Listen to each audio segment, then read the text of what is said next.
Hey, if you're new to my channel, then consider liking and subscribing. It would really mean a lot to me, and honestly, it'd make my day.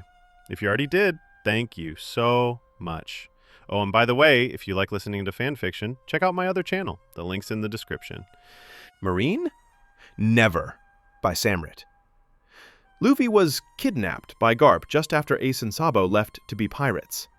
Of course, Luffy doesn't agree to become a Marine. So do Ace and Sabo. A fight for freedom will break out. Involving a few destroyed Marine bases, the Whitebeard pirates, Garp's Fist of Love, Straw Hat pirates, and, of course, the three brothers causing chaos. Luffy being a Marine? Never. Adios. Marine? Never. Chapter 21, Sabo? Yes, Ace? Why are we doing this again? To find our little brother, but do we really need to? Yes, Ace. We went through the plan like 100 times already. I know, I just don't get why to invade this base, Ace. Okay, just one more question. What, Ace? Irritated Sabo turned around to glare at Ace, who was tugging on the vest he was wearing uncomfortably. Why did you get the inspector clothing and I the normal soldier wear? The raven-haired questioned as he finally decided to leave the vest open, not bothering to button it up fully anymore. The blue necktie was loosely hanging around his neck and the typical hat was pulled down, hiding the upper half of his face. Even though he was wearing the upper part of the Marine uniform, he still seemed out of place. Because we all think that you probably won't be able to pull it off in a way they would believe that you're one. Thus you're my assistant inspector while I am the chief inspector. Sabo grinned, seeing how Ace grimaced at the word assistant. The blonde top hat wearer was wearing his usual clothes, only his top hat was replaced by a formal Marine hat and his blue coat got switched with a Marine coat. On the back of the coat was the word, Inspector, printed. Hey, I am pretty sure I could impersonate even an admiral, Ace argued back as he crossed his arms while Sabo only let out a sigh and muttered something along the lines of, "You're forgetting that there are only 3 admirals." Before he added, "You rather want to fake with the others, the rest of the Marine soldiers, and try to keep them in line." Seeing the look on the fire user's face, Sabo knew he had won this argument and started to keep walking down the hallway. Currently the 2nd Division, with Marco, Thaj, Vista and Haruta included as help, was disguised as Marine soldiers. Why? Simple. They captured a Marine ship that was on its way to the Marine base the Whitebeard pirates wanted to invade. One thing led to another, and so in short they tied up the whole Marine crew, locked them up under deck of the ship and stole their clothing. And that is how a whole Marine base was currently fooled into the fact that a bunch of pirates were actual Marines here for inspections.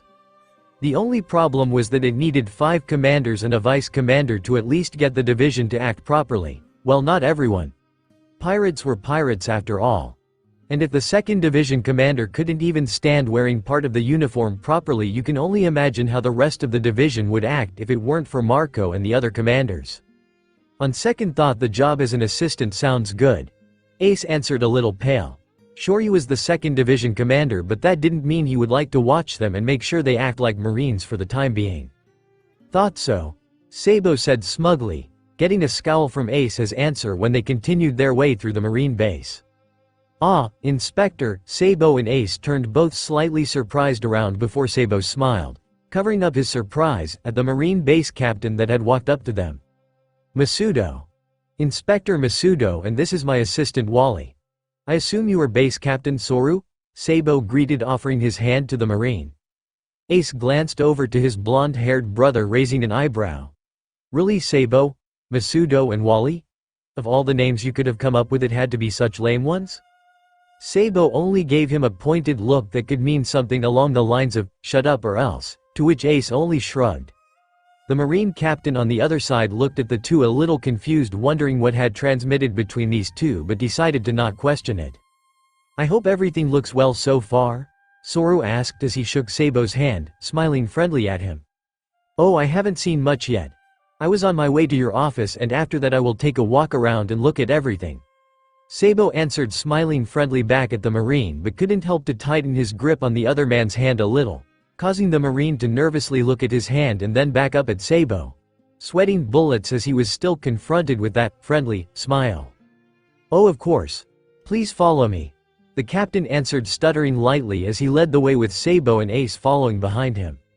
Ace used that chance to lean over and whisper something to Sabo. Having fun tormenting this poor captain. I could have done that too. Sabo glanced at the raven-haired before he simply ignored his brother's words as he spoke up to the Marine again. Say, Captain Soru. I have seen that part of your base is under construction. Is there a reason to it? The 2nd Division commander stared at his brother, not liking that he had been ignored but kept quiet, wanting to know what Sabo had in mind. Knowing his brother, he was sure that the blonde was trying to get certain information over slip-ups or small talk with the Marine. The captain on the other hand took his time to answer the simple question, which caused Sabo to become more curious as he slightly narrowed his eyes on the man's back. Oh that's nothing special. The Marine captain finally answered nervously, not turning back to look at the two pirates while Ace and Sabo exchanged looks. Bingo! He is hiding something. If it's nothing special, you can surely tell us more, right? Sabo continued to ask. Both he and Ace wanted to know more about the construction. Maybe it had anything to do with their trouble-causing little brother. On the other hand, Ace was confused about how a construction could have any useful information regarding their little brother. Well, a few months ago there was a rather chaotic incident. Sabo noted that the Marine seemed to be embarrassed about whatever happened. You see, that time there was also an inspection and well, it didn't go as well as planned. What happened? Sabo raised an eyebrow while Ace lost interest and started to stare out the windows of the hallway. Soru still didn't turn around to them as he coughed. Obviously fake. Well, the grandchild of Vice Admiral Garp was present too. Both Ace and Sabo paid more attention now. Frankly speaking, all rumors about this kid were true. What freaking rue? Ace muttered, quietly angry, but Sabo rammed an elbow in his side, effectively stopping Ace mutter, before standing straight up again to face the captain while Ace slightly slumped over. Is everything alright with him? The Marine asked, slightly confused when he turned to look at them. Sabo just waved with his hand in a dismissing motion. Don't mind him. I would like to hear more about the Vice Admiral's grandchild, if you don't mind.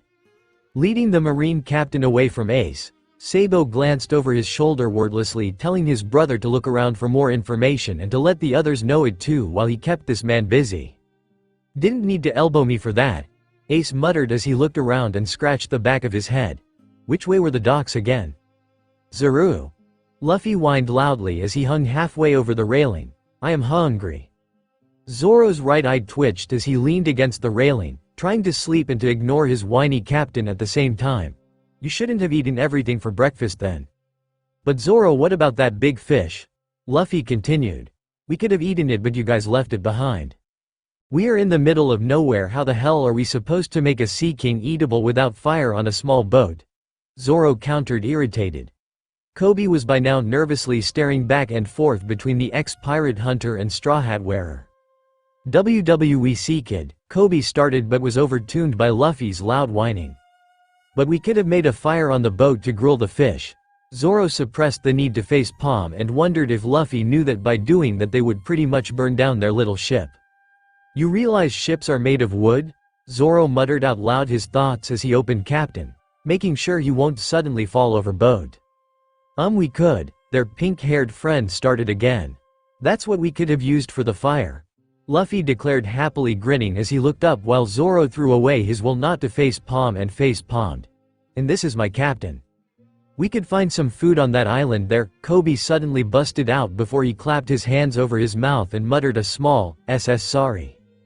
Zoro and Luffy stared at Kobe for a moment before Luffy broke out grinning and started to look around excited while Zoro smirked a little. Island where? The rubber boy yelled excitedly as he climbed up the small mast, searching the horizon for it before he cheered loudly when he found it. Oi, don't fall from up there, Zoro said right before a splash was heard and his sweat dropped. Shouldn't we? Kobe started but didn't finish as Zoro pulled Luffy out of the water again with one arm. Thanks Zoro, Luffy barely said as he spit out some water and lay tiredly on the boat. Good 3 hours later, Zoro, Luffy and Kobe were tucking through a forest. Zoro leading the way, Luffy happily swinging around a stick, munching on some fruits they found and singing something about idiots and monkeys. Lastly there was Kobe following them, shivering and looking over his shoulder every few seconds and flinching whenever he heard something rustle in the bushes next to them. Zoro-san, are you sure we are not walking in circles? Kobe asked, or more like squeaked as he hurried once more to keep up with them. We are going the right way. Zoro only muttered back, trying to decide whether they should go west or east now. Seeing how till now he always directed their way west, he decided to take the opposite for once, only to end up walking north anyway. She, we are lost. The rubber head suddenly spoke up out of the blue, causing Zoro to glare at his captain and Kobe to look more panicked. We are not, Zoro argued back, mostly because he didn't want to admit that out of all people Luffy was right about the fact that they were lost. Maybe we should just go. Kobe was about to say go back, but when he turned around he also didn't have a clue where to go and just stared at the trees and bushes before him. He paled before turning back to them, smiling shortly before he broke out panicked. Oh no, we are lost. What should we do? What should we do? Before Zoro could even shout at him to shut up, Luffy had knocked the poor pink-haired on the head, shrugging and stating that his screaming was getting annoying. The three sat down on the ground, Kobe still shivering in fear of the unknown territory. How do we get out of here? Kobe then asked, a little calmer and not yelling or in panic, but his voice was still filled with fear. We could just cut free away to where our boat is, Zoro said, nonchalant, unsheathing his swords. Oh, we could camp out here, make a campfire and grill some meat. Luffy's thoughts drifted off as the other two stared at him, trying to figure out how serious the Straw Hat Wearer was. How about we start with finding out where we are?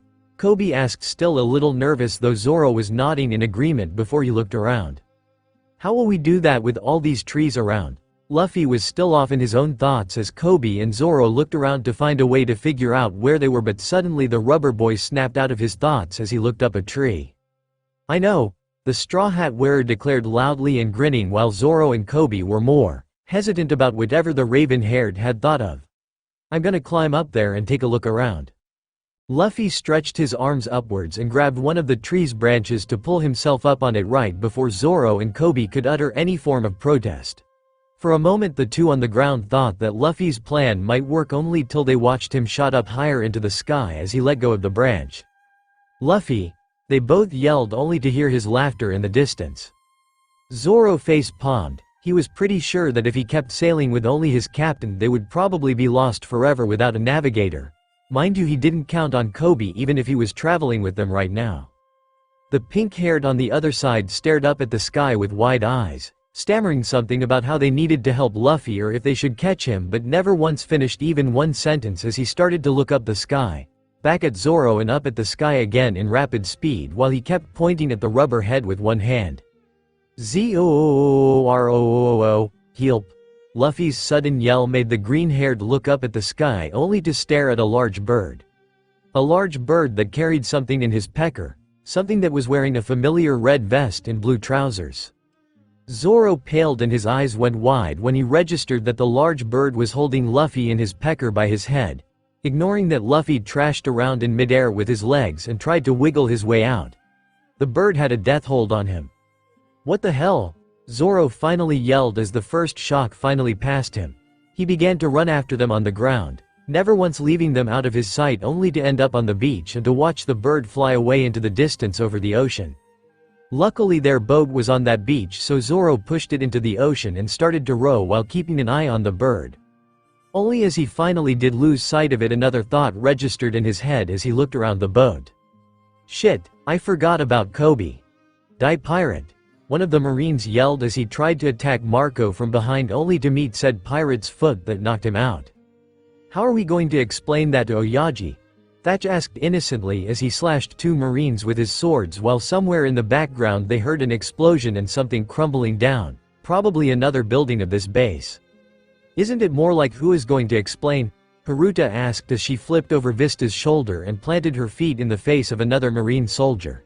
The four commanders exchanged glances. Thatch will.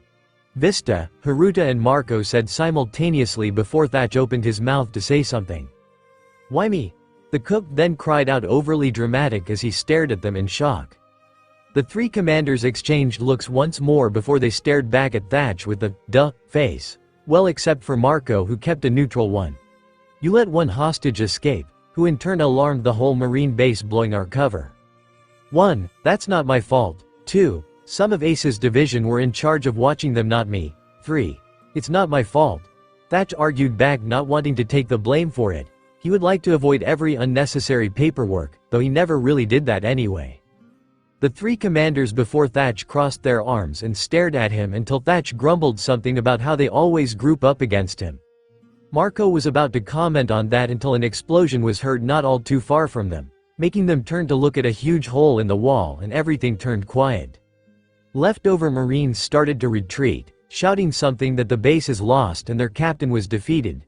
Slightly perplexed, the pirates watched how the Marines fled until they all were gone.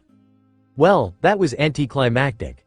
Vista commented as he scratched the back of his head, Haruta nodding wordlessly in agreement. Let's go look for the two idiots and see if they even had enough time to find some useful information. Marco shrugged as he started walking, already knowing that in tomorrow's newspaper the Whitebeard pirates would be mentioned for sure now. If they were lucky, some of them would maybe even get a raise of their bounty. It took only minutes for the four commanders to find the two brothers sitting in the middle of the court, surrounded by nothing but rumbles and crushed Marines that weren't able to flee in time. Looking past them, Marco spotted what he's captain. He was still sticking in a wall and had several burns that already hurt by only looking at them. Things didn't go as planned, Marco finally said as he looked at the two brothers. One was glaring at nothing while the other was studying some papers. Well, we did get what we came for anyway, Sabo bluntly stated, not looking up from what he was reading. Why is little AC boy glaring at the ground then? Thatch asked playfully as he poked said person's face. The raven-haired fire user on the other side grunted and swatted Thatch's hand away as he glared annoyed back at Thatch, causing the other commanders to chuckle. Well, Sabo started, glancing at his raven-haired brother before he let out a sigh and put away the papers he was reading. Considering what I found out, we probably sailed right past our little brother a few weeks or maybe even days ago. What? Vista, Haruta and Thatch exclaimed while Marco only shook his head. Bogart's scowl deepened as he sat in his office. On his table laid one single letter, written in a very messy way and barely readable. Yet the Marine still managed to figure out what it said. He knew something was wrong when he had woken up 2 days ago. He knew at the moment when a certain pink head didn't show up to his cleaning duty, when a small boat was reported missing, and when he found a certain straw hat wearer and a green-haired swordsman missing. He was about to send out a few of his men to search for them until he had found this messy written letter on his desk. He didn't pay much attention to it at first, but after he had figured out that the last word on this paper meant Luffy, he had started to try reading it. After what seemed to be hours, Bogart had finally managed to understand what stood on the paper. Going on my own adventure, yours is boring. Took copy with me, we'll be back sometime. Luffy. Now he sat there in his office sailing with his marine ship over the seas, trying to track down his boss's grandchild. It wouldn't be all too bad if it wasn't for his weekly report to Vice Admiral Garp. Bogart was never one to lie to his higher-ups, especially since from all the Marines he knew his own boss was the one who gained the most respect from him. That brat, Bogart muttered as he leaned back in his seat right as the Den Den Mushi started to ring, and he knew who was on the other end of it. Meanwhile, somewhere else, an orange-haired girl was peeking around a corner. Her body was pressed against the wall as she carefully observed her surroundings. When she heard footsteps, she ducked her head back behind the wall. How long do you think we will keep staying here? As long as Captain Buggy wants to. Pirates from Buggy's crew. The girl's eyes narrowed as she waited for them to finally walk past. She couldn't risk being seen yet. She did not yet get the map and treasure she wanted to steal from them. The orange-haired inched further back into the alley she was in when she noticed that those pirates decided to stay there and keep talking. She needed to find another route now. The girl glanced back over her shoulder, and when she deemed the distance safe enough, she started to sprint away. Right as she was about to round another corner, she heard a strange sound. She pressed her body against the next wall, her eyes searching around for the source. Ah! What the heck? The girl yelled as the sound turned out to be a yell, and she finally looked up to see something coming rapidly nearer to the ground. Just in time for the impact, she leapt behind some garbage bins. The impact was heavy enough to cause the ground to bend and dust to rise. Slowly as the dust cleared, the girl coughed a little as she carefully peeked up from behind the bins, always having both sides of the alley in her view, just in case if some of the Buggy pirates have heard the impact too. Stupid bird. Trying to eat me when it's my food. A little familiar voice muttered, and the girl could do nothing but stare wide-eyed at the boy that stood up from the ground, dusting himself off and putting a straw hat on his head. "Where did the bird go anyway? I am still hungry," Luffy stated as he looked around, but instead spotted the orange-haired girl. "Ah, I know you." Rushing over, the girl clapped her hand over the rubber head's mouth and hissed a low, "Shut up." A little panicked, the girl looked around and tried to listen if footsteps were coming their way. When she didn't hear anything after a few minutes, she let go of him and let out a sigh of relief before she glared at the raven-haired. "What the hell are you doing here?" "Me?" Luffy pointed at himself before he grinned. "I wanted to look around when that bird caught me. It got a hold on me instead and carried me here. I got hungry and thought it must be eatable." "And I thought you had a thing for falling into places," the girl muttered, her voice thick with sarcasm. "Hey, wanna join my pirate crew?" Luffy suddenly asked out of the blue.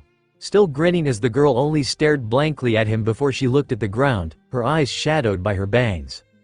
Luffy stopped grinning and only watched her, curious, still waiting for an answer from her, but the answer never came as the girl turned around and walked away, not even giving him a second glance. "Wait, you didn't answer," Luffy half yelled, but suddenly stopped in his movements when the girl looked back at him over her shoulder, her eyes hard and glaring at him. "I hate pirates. I will never become one myself." Luffy didn't fail to hear the hatred in her voice. The rubber boy blinked confused before he scratched the back of his head. He didn't know what it was, but he was sure that he had seen something hidden behind her eyes that seemingly had shown nothing but hatred. Wordlessly he watched as she walked away.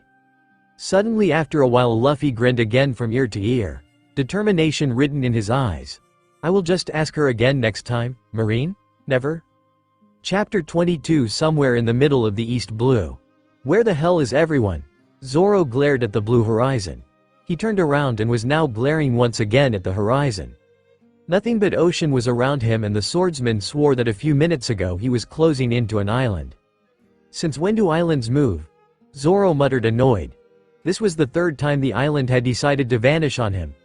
If this kept going, he was sure that he would never be able to find Luffy nor Kobe ever again.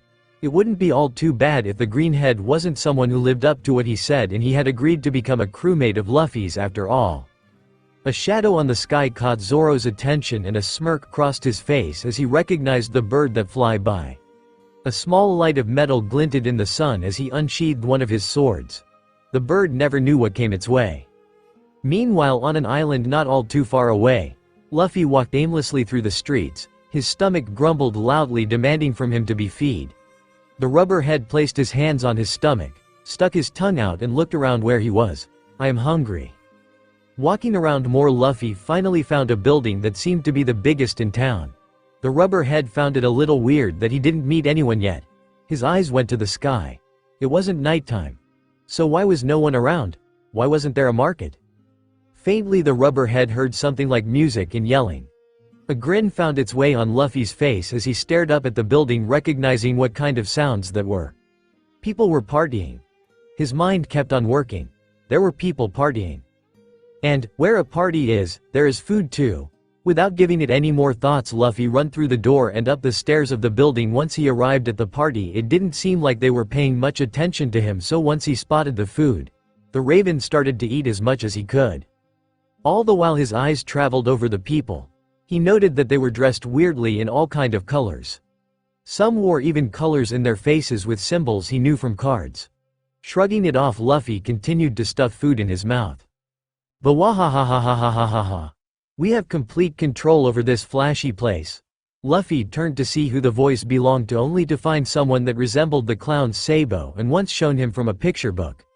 Only that his big red nose stuck out like a sore thumb. "We can do what we want here. This will surely cause my bounty to get a nice flashy rise." The clown laughed. The people around him agreed loudly and cheered along. Luffy knitted his eyebrows together. "Bounty rise? Captain Buggy. We found some more money hidden in some of the empty houses." One shout came over the crowd and Luffy blinked. "Captain?" The straw hat wearer tuned out the cheering and laughing as his mind slowly drew the connection, and he bumped his right fist in his open left palm. "He is a pirate captain." The rubber boy grinned to himself, nodding in satisfaction, not noticing that his conclusion has drawn attention to him. Only when he reached out for another piece of meat he noticed that everyone was staring at him while he looked back confused, munching on the meat. After a brief moment of silence, Buggy shouted, angered at the rubber head, "Who the hell are you?" Blinking, the raven-haired looked to the left then to the right before he pointed at himself. "Me?" Buggy's eye twitched before he grinned slyly. "Yes, you." With one hand he motioned behind his back to bring the cannon and load it, while his eyes stayed on the raven-haired. For some reasons the straw hat he was wearing let anger bubble up whenever he looked at it.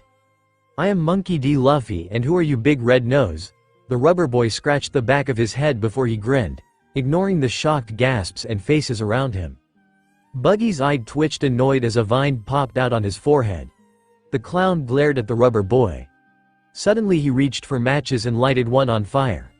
Afraid, the pirates that stood a few seconds ago next to Luffy scrambled to the side, getting out of the line of fire. Luffy looked confused as he came face to face with a cannon. "What are you?" "Fire!" Cut him Buggy off, followed by a cannon shot. Before the rubber boy knew what was happening, he felt how something hit his stomach, bending it and dragging him along as he didn't had enough time to hold on to anything. A few seconds later, Luffy found himself in the ruins of what used to be a house, his stomach aching and a cannonball rolling off him. That was rude. Standing up like nothing happened, Luffy patted the dust of him. Just as he was about to place his straw hat back on his head, all he felt was air. Eh? Confused, Luffy reached once more behind his head where his straw hat should be hanging around his neck, only to once more grab nothing but air. Even more confused, he looked around in hope of finding his head laying on the ground. As his eyes still didn't see it, panic started to rise, and as if a switch was turned on, Luffy started to rampage through the ruins of a house, throwing pieces of woods and stone everywhere. All the while a certain orange-haired girl stood by the sidelines, wide-eyed. She still couldn't believe her eyes. After all, she had just witnessed a boy getting blown into a house by a cannonball. Then again, he had said he was a rubber man. Shaking her head, the orange-haired girl looked at the panicked boy and smirked. She would still refuse to join his crew if he asked, but maybe she could use him for her advantage somehow. At the same time, on top of the other building was Buggy, playing around with the straw hat in his hands as his mons cheered and laughed at the boy they just blew away. He rested his head on his right fist as he stared bored at it. He felt a certain sense of déjà vu staring at it, as well as this anger bubbling inside him. He knew the answer lay on the tip of his tongue, yet he couldn't remember clearly. "Moji," Buggy suddenly spoke, and a guy with white hair styled to look like he had a lion's mane appeared behind him. "Make sure he is dead." "Aye, Captain." Bogart let out a sigh as he hung up on the Den Den Mushi. A small feeling of guilt swam in the pit of his stomach as he glared at the piece of paper before him, as if it had been the cause of it. Well, technically it had been the cause of it indirectly. After all, he had lied to Garp about the presence of his grandchild. He knew that this fact would come to hunt him down at some point. "Sir, the son of Morgan would like to speak to you." Bogart looked up and nodded wordlessly, telling the Marine to send the boy in. Once the Marine stepped out, the blonde boy carefully and with shaking legs stepped in. Bogart watched the boy like a hawk, with his eyes being shadowed by his hat. "Sir, the blonde boy named Helmeppo started, his voice unsure and filled with uncertain. Bogart was aware that him not saying anything would cause the nervousness of this boy to only grow larger. Yet he didn't move at all to make it easier for the blonde and waited patiently for him to finish his sentence. Helmeppo gulped one last time before he straightened up and bowed as low as he could. "Please allow me to accompany you on the transportation of my father." Bogart raised an eyebrow, not that it was visible to Helmeppo, and crossed his arms before his chest. "Why should I allow you, the son of Morgan who is under arrest, to accompany us?" He watched how the blonde's shoulders stiffened, signaling him that the blonde was well aware that what he is going to say next will decide it over his future by the Marines. Bogart waited for his answer, but when after several minutes nothing came, the high-ranked Marine let out a sigh, his scowl deepening, and was ready to tell the boy to leave. Until he heard him mumbling. Helmeppo stopped. Why did he want to come along so badly? He knew the reason very well. "I am aware that what my father did was wrong, that what I did was wed forward slightly. I want to help. I can no longer rely on him or anyone else. I know I have to change, that is why I want to train and become stronger. Please allow me to help bringing justice over my father for his wrongdoings." "Fine. You can accompany us as long as you keep up with your duties on board." Bogart finally answered, watching how Helmeppo looked up, his eyes shining. The blonde thanked him and left his office. Bogart's lips twitched upwards, yet his ever-so-present scowl didn't change as he stared at the door the boy left through. The Marine already knew that the boy was changing. He didn't see any trace of the purple suit-wearing arrogant boy. Before him had been Helmeppo, wearing the Marine uniform, and one of the two new recruits that will be trained under him, and his boss Garp. Then again, Bogart wasn't too sure if Garp was willing to train them, seeing how he pushed Luffy's training to whoever wanted to do it, and also Garp had yet to confirm that this blonde boy and the pink one that is still currently missing will be trained under him. Oh well, knowing his boss, he would probably do it after he forced the two to fight against him. The Marine let out a sigh as he was once again made aware of the fact that he had to find the pink one and Garp's grandchild first again before he was even able to have them trained. Without any more distracting thoughts, Bogart rolled out a map on his desk and started to calculate on which nearby islands Luffy most likely had ended up. On an island a few miles away from Bogart, Kobe was cowering under a tree. His eyes were slightly red as they stared out into the sea before him. He still couldn't believe that Zoro had left him behind on this island after Luffy was kidnapped by the bird. The pink head had greatly panicked and run around on the beach with no goal at all. After he had calmed down, he went to sit under this tree. Since then, the small boy had been thinking of what he should do now. He knew that it was time to stop depending on everyone around him. Yet it was still hard for him to muster up the courage to go into the forest alone to search for something of help. That, and part of him still hoped that Zoro would row back to get him. The bushes a few meters away from him started to rustle and Kobe jumped scared up. Panicked, the pink-haired looked around and dived behind some other bushes in hopes of not being noticed of whatever was going to come out. Wide-eyed, Kobe watched how three strange-clothed people stepped out carrying a large chest. Most likely a treasure chest, Kobe thought, thinking back to his times on Alvida's pirate ship. Captain Buggy will surely be happy with what we found here, one with a headband said, laughing happily, while the other two placed it down on the sand. Pirates, Kobe mentally screamed as fear froze his body in place. I am still wondering what that noise earlier was, Pirate number 2 said while scratching the back of his head looking back at the forest. Probably just some animals, the third one said dismissingly. Where did you place our boat? The first pirate blinked confused. I'm pretty sure I left it here. Kobe's already wide eyes went a little more wide. He remembered that Zoro took the boat on this side of the beach thinking that it had been theirs, but if it wasn't, Kobe gulped. The Marine in training was now pretty sure that the boat the greenhead took had been the one from the pirates. Hey, aren't these footprints? Pirate number 3 suddenly asked, and Kobe flinched. He had not thought about that. After all, he was running around panicked on sand. The pink head's mind was racing with thoughts of what he should do, what his best escape way was, if he could outrun them. Run? Kobe questioned himself. I can't run anymore. First, I'm a Marine recruit. I have to stop fearing everything. It will be my job to arrest pirates like them. Determined, he reached for a nearby laying branch that was big enough for him to use as weapon but not too big so that he couldn't carry it. Kobe closed his eyes and listened to their footsteps. Slowly he heard the crouching of sand coming nearer to him. The pink-haired inhaled deeply. He waited till he heard the footsteps stop near his bush.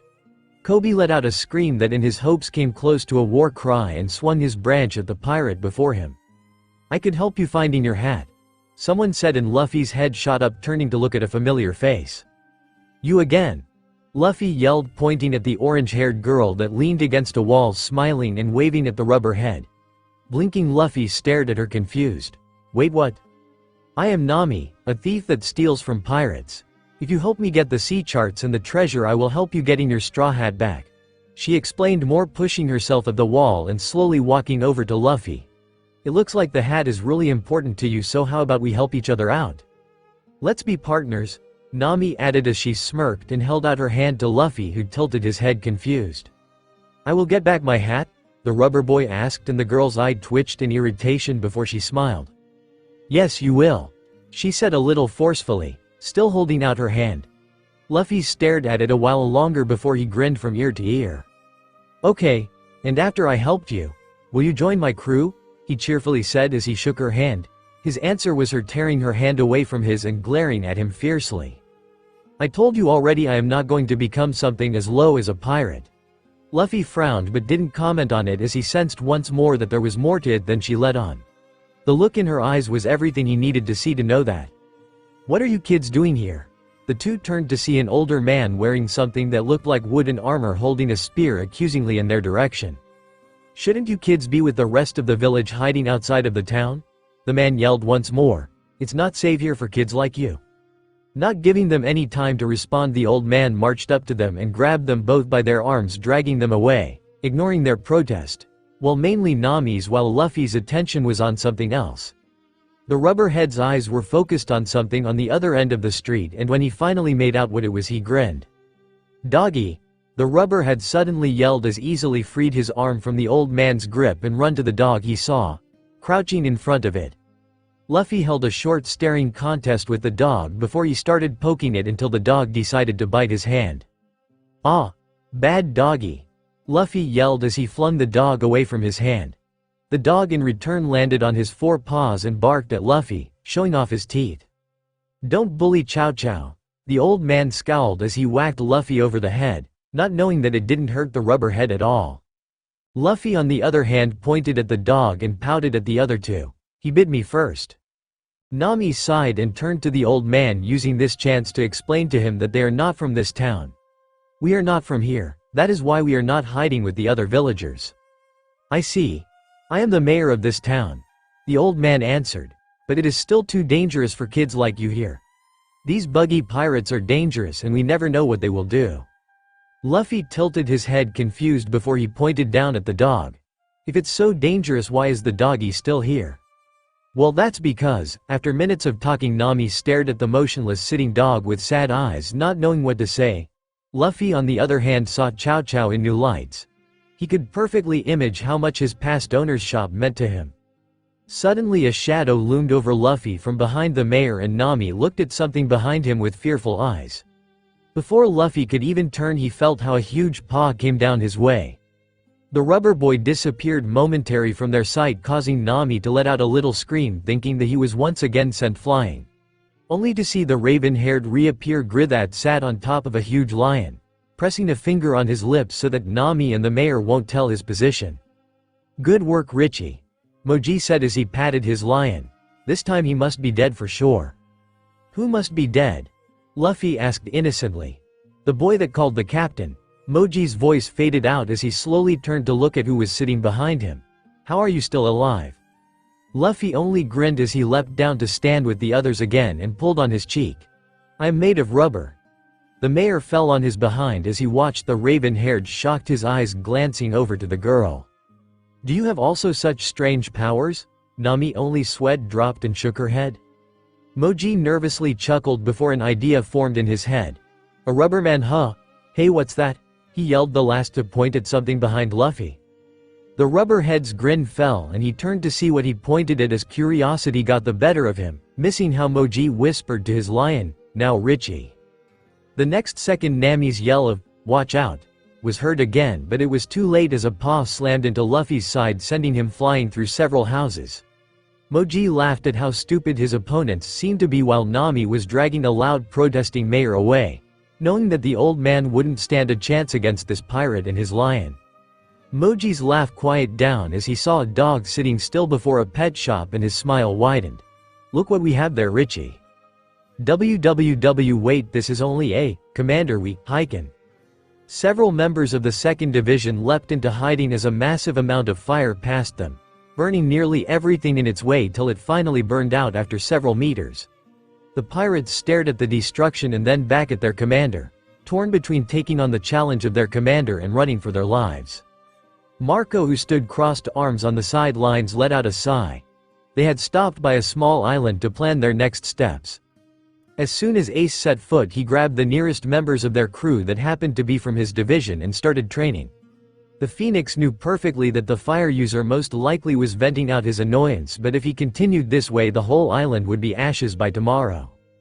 "Boy, shouldn't you stop him?" Marco glanced over to Sabo, who chuckled lightly but did not look up from the papers he had been reading ever since he found them in the marine base. "Look at Ace. He is chuckling, which means he is doing this now to just have a little fun with his division and not to release anger." The 1st Division commander raised an eyebrow. His eyes traveled back to Fire User and indeed found him chuckling at the attempts of his division to counter-attack him. Anything useful? Sabo knew what Marco meant with this question. The papers he had been reading were all reports from around the East Blue. The top hat wearer had been reading them for information on not only their brother but also on the moving of the Marines. Of course he knew that the Marines in the Blue Seas were of no match compared to the Whitebeard pirates, yet it didn't hurt to keep an eye on them. It was better to be safe than sorry. Also, with the news of them being in the East Blue, he knew that sooner or later Marine captains or even vice admirals from the Grand Line would show up. Shaking his head, the blonde focused back on his main focus. There is a report of a Marine base captain that was arrested a few days ago. The report states that this was under the order of, Sabo gulped a little nervous. Under the order of Vice Admiral Garp and his right hand. There is no clear information of how he was arrested, but there is the mentioning of a Marine in training having beaten up the Marine captain. I am pretty sure Garp is still stuck in the New World, so we don't need to worry about seeing him here yet. Marco thought out loud, to which Sabo let out a relieved sigh. Let's just head to the next islands. According to this report, the ship that arrested this Captain Morgan hasn't left there yet. So we will probably find Luffy there. The top hat wearer stated as he finally placed down the papers in his hands. Marco chuckled lightly, watching how Ace kicked one of his division member and sent him flying. Unless your little brother destroyed parts again and they sent him off to somewhere else. Sabo thoughtfully nodded before he grinned. Well, knowing him, he probably did so already anyway. The Phoenix shook his head, amused. It looks like we are playing cat and mouse with the kid. Whenever we go, he is already gone. Now it was the other blonde's turn to shake his head, but he didn't comment on what Marco said. After all, it did seem to be the truth, yet he knew that they were closing in on their little brother. He just needed to pin down his location. Still, something hammered at the back of Sabo's mind. Something told him that there was some information he was missing. Marine? Never. Chapter 23. Marco smiled as he leaned against the railing with crossed arms. Thatch was right next to him, snickering a little. Haruto was sitting on a nearby box, dangling her feet and trying not to giggle. Vista and Izo were not all too far, also trying to suppress a grin. I never thought you out of all people would do something like that. Thatch mused as he leaned on Marco with his elbow. Yay, normally you are a spoil sport. Haruto mentioned in a sing-song voice, earning herself a glare from Marco, to which she only giggled. Oh come on birdie. You know she is right. The cook teased, only for Marco to step away from him, causing the pirate to lose his leaning support, which caused him to nearly fall flat on the ground. To your information, I am not a spoil sport, yoy. The Phoenix grumbled, a little annoyed, before he turned back on watching the doors that lead to the commander cabins. Yay, sure, could have fooled me, Vista muttered quietly, causing Izo to chuckle a little before they both looked innocently away when Marco glared at them. So why exactly did you do that? Haruto asked, partly out of curiosity and to change the topic, but mostly for the sake of Marco's mood, which worsened rapidly. She surely didn't want to be on the receiving end of one of his punishments when he is angry. Well, Marco started and smirked as they heard a shout from under deck. I thought these two needed to brighten up, yoy. The commanders blinked as they stared at the smirking 1st Division commander before them. You what? I asked Namur for some special algae that Thatch mixed in their food. Vista, Izo and Haruto exchanged looks before they stared back at the Phoenix, wordlessly demanding more explanation. Marco only leaned back, still smirking. Just watch, yoy. Who the hell did that? A greenish glowing ace suddenly emerged from a door that was slammed open full force. The angered fire user glanced around the deck, glaring at everyone who was present until his eyes narrowed down on 4 laughing commanders and 1 smirking. Bawahahahahahahaha, brighten up, eh? Thatch laughed loudly as he rolled on the ground. How? Haruto pressed out between her laughs as she got a better look of the green glowing ace. Izo had a hard time not breaking out into a full laugh like Vista did. The still laughing man held his stomach out of pain. Marco kept on smirking and felt accomplished as the whole deck started to laugh when Sabo joined his raven-haired brother in his glowing glory on deck. Ace, I think we found who did this. The blonde stated calmly as he walked over to Thatch and the others, stopping a few feet before them. Twirling his iron pipe in one of his hands, he smiled calmly at Thatch, yet he had a dangerous vibe around him. Is there a reason of why we are glowing green in a way that it is even visible in the daylight? Marco said nothing as he looked at his work. Maybe he should play pranks more often. Seeing the result of something he planned was really amusing. Especially when they didn't even consider that he did that to them. Wait. Thatch stuttered as a glaring Ace lifted the cook up by his shirt. Once again Thatch broke out laughing, because he couldn't take the green glowing fire user serious. Thatch, you traitor. I thought we were a prankster team. The fire user hissed, annoyed by all the laughing. How did you even pull this off? He didn't. The duo of glowing brothers turned to look at Namur, who stood there with crossed arms, smirking amused at them. The fishman was amazed of the effects a simple algae from his home area had on humans. Namur grinned, showing off his fangs, before he pointed at a certain blonde division commander who till now did nothing but smirk and watch them in silent amusement. Marco? Sabo questioned, looking shocked at said person before he turned back to the fishman. You're joking, right? All present people shook their heads no, and Ace dropped Thatch not so nicely as he stared at the 1st Division commander. Are you guys saying, Marco, our Marco of all people pulled a prank on us? Disbelief was clear in the raven-haired voice, and Marco couldn't help but chuckle. Maybe it really was a plus being known as the most serious among his brothers and sisters. Though he would like to get more credit from them. I just thought you guys need to brighten up a bit, yoy. The Phoenix said nonchalant as he shrugged, causing a few of the crew members who watched to start chuckling or laughing again. Brighten up? Sabo asked, raising one eyebrow at the 1st Division commander, before he also chuckled a little. Either that is a bad pun or your humor is beyond our measure. I will burn you, Ace grumbled, angered, but didn't move to make his threat true. He knew better than to try burning Marco on deck. Come one, AC boy, lighten up a little bit. Thatch sung happily as he swung his arm around the raven-haired shoulder. See the bright side of this, you won't need any lights tonight. The fire user's eyes narrowed down on the cook next to him. You finished with your bad puns? Yup. Thatch declared happily before he smelled something smoking. Good.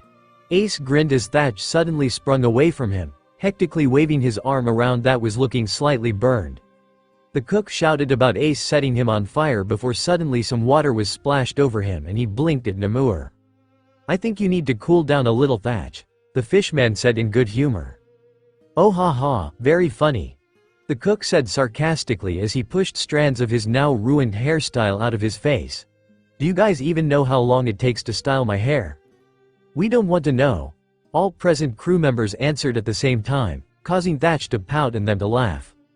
Marco glanced at the glowing duo and smiled as he watched them now joke around themselves about their current glowing state. He noted that the two looked slightly more relaxed and not as stiff, tense and worried they had the past days. Smiling, the Phoenix left the scene wordlessly. You planned this? A deep voice stated more than asked. Marco looked up to see that his feet had brought him automatically to their captain. The huge man was smiling down at his blonde son with a light chuckle. I have no idea what you are talking about, Oyaji. Marco faked innocence as he smiled up at the large man, who laughed as he sipped from his sake but didn't comment anymore as a silent understanding passed through the two. That was until Marco heard the ringing of a certain Den Den Mushi. A pained howling and barking echoed through the town. His flames reached high into the air. A small dog, with several wounds, sat there howling out his pain and sadness as he watched what was important to him burn down into ashes. Luffy stood there, an unreadable expression on his face as he watched the scene. His eyes blankly took in the sight before him, and something inside his mind made click as he turned around sharply and walked away. On pure instinct, Luffy knew perfectly which way to go and soon crossed the path of a lion and his tamer. Seemingly nonchalant, Luffy grinned as he blocked their path, though his eyes narrowed for a small second as he noticed what the lion was munching on. You are still alive, Moji shouted, disbelieving as he stared at the rubber boy before him. His lion dropped the food box it munched on. I should have known that a devil fruit user won't die this easily. She. Yup, I won't die that easily. The raven-haired answered in a cheerful manner that didn't show the least bit of his inner rage, his eyes never leaving his target. This time you will die for sure, Moji yelled as he jumped off Richie as the lion went in for the kill. Luffy only looked up at it blankly and didn't move to dodge. Raising its paw, Richie was ready to smash Luffy down into the stone path. The lion's paw connected with the rubber head, but he didn't budge. Blinking, the lion stared confused at its prey, who only had lifted the left arm to block the attack. Moji visibly pale as he saw Luffy grin from ear to ear. Even Richie was starting to look fearful at his small opponent. But the lion soon shook his head and used its other paw to try to smash it into Luffy's side like earlier, only for it to be blocked once more by his other free arm. Surprised, the lion froze in place as he stared at the rubber boy, who suddenly grabbed onto one of his paws. "My turn," Luffy said, a little too cheerful for the two members of the buggy pirates. With a flick of his arm, the raven-haired caused the lion to be thrown back a few meters. Still grinning, he then stretched out his arms while twisting them. Richie flinched as Luffy grabbed him and tried to back out, but to no use. Gomu Gomu no. Sweating bullets now, the lion tried to get out of the rubber boy's grip even more, but found itself partly frozen in fear as it made eye contact with Luffy. Without much effort, the raven-haired lifted the lion up into the air and swung him over his head while untwisting his arms before he slammed him down onto the stone path, creating a small crater. Hammer. Completely pale, Moji stared at what happened to his lion as he was shocked and frozen in place. Before the beast tamer could even blink, the rubber boy's hand shot forward, grabbing the rival pirate by his collar. Wait. Can't we talk it out?" Moji screamed in fear. His face was drained of all color as he came across Luffy's rage-filled eyes. "Talking won't bring the dog's treasure back." Without any more words, the raven-haired boy punched Moji as he pulled his arm back. The impact caused the pirate to be knocked out instantly, not able to stand the power Luffy had put into this one punch. Despite this, Luffy grumbled, dissatisfied as he stared blankly at the pirate on the ground.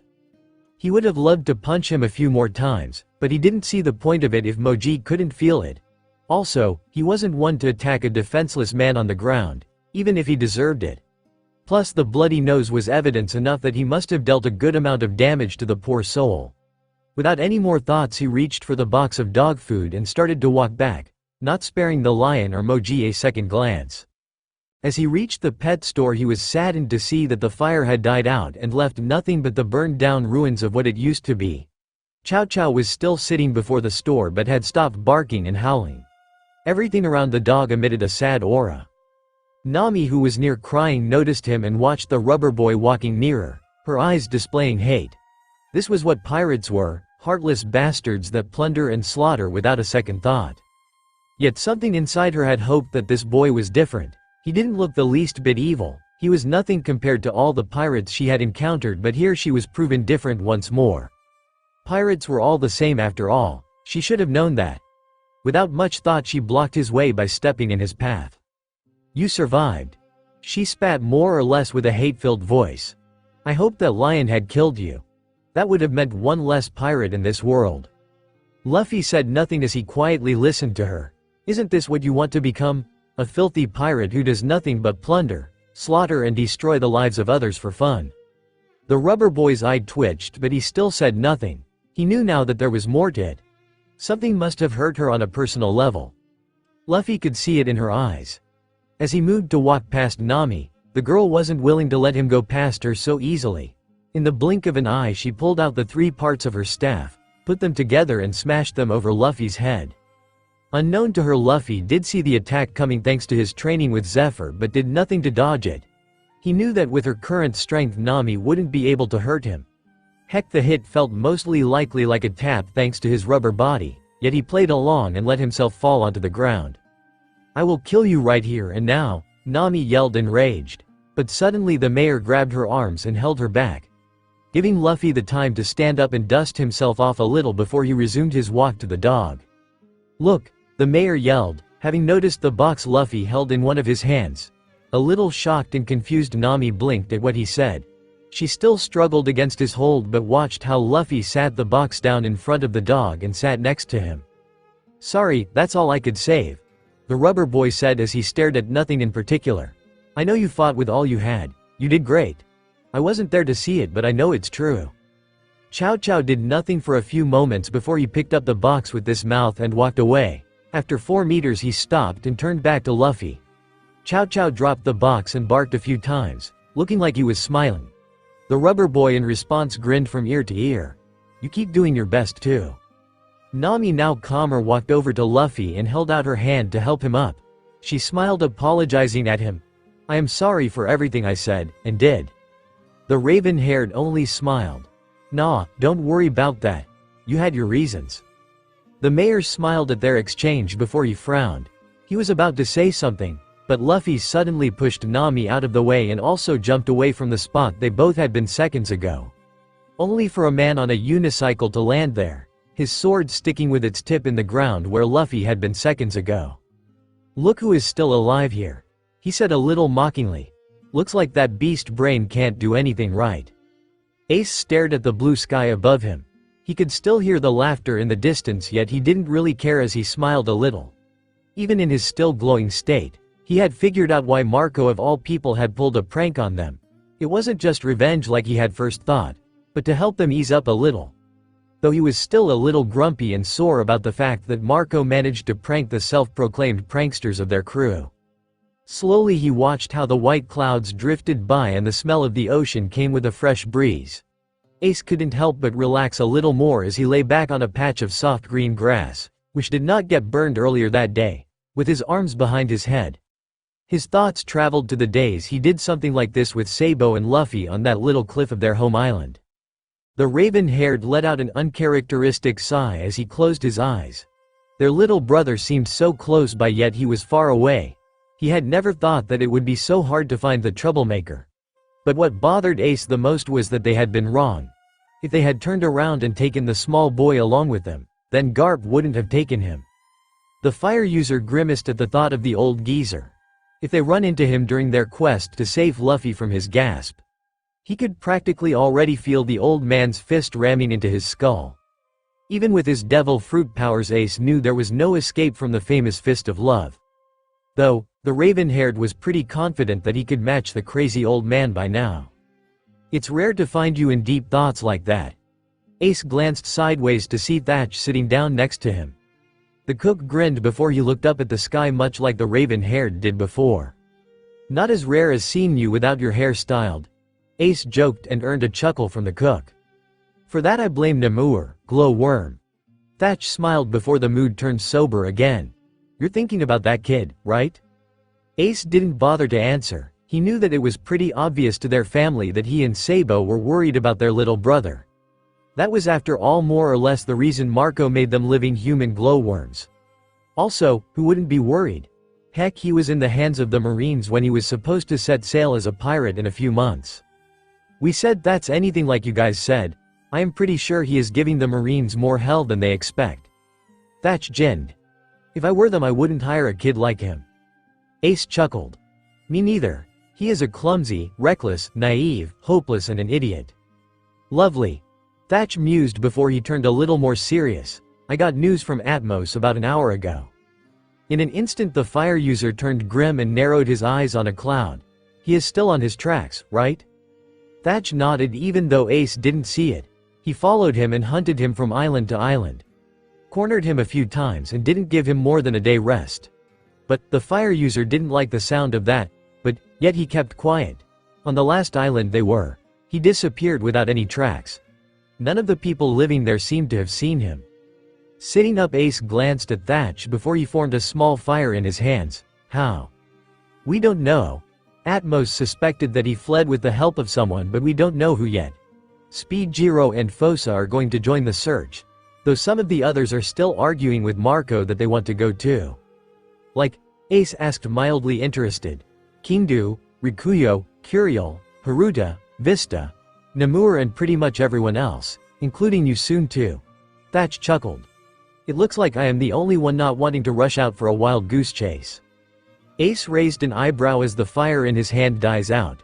"Really? I wouldn't mind going to snoop around to find that little rat." The cook chuckled more. "And that is why Sabo said strictly no to Marco for even considering of you going." "Ah, come on," Ace slightly yelled before he fell back onto the grass with raised arms. Thatch only shook his head. "Marco didn't even consider it really. He would rather have you and me on the ship than searching after a rat. Plus I would like to meet your little brother first, who technically is also our little brother." Ace side-eyed Thatch. If Sabo had not beaten it in his head back then, he would have forgotten that family was more important than revenge. Even though it was now more like he was chasing after their little brother instead of Teach. Still, he was not sure if he should feel jealous or happy. After all, he always considered Luffy only his and Sabo's little brother. Not everyone's. But the cook did have a point. After all, they were all family. By so many people going, I am surprised Marco didn't go nuts yet. I expected him to dump a lot of work on all of us. Ace chuckled, changing the topic, not sure if he wanted to spare any more thoughts on a rat. True. Seeing how Atmos isn't around, I surely thought he was going to give us at least half of his paperwork or make us clean the whole ship twice a day. Thatch frowned as he thought more about it. That is because not like other commanders, Atmos knows how to use a Den Den Mushi. Yoi. Thatch and Ace jumped as Marco appeared seemingly out of nowhere, standing behind them, arms crossed and glaring down at them. "Aw, come on, you're still sore about that. Also, from where did you come?" Thatch whined, but shut up as soon as he held eye contact with Marco. "I was just going to tell you and the human bulb here that the commanders are gathering because of the decision of who is going to help. Yoi." Marco shrugged as he walked past them, not turning to look at them. "I wouldn't mind you two missing it, but I would rather not have one of you raging and nagging me that you weren't there. Yoi." "Hey, wait."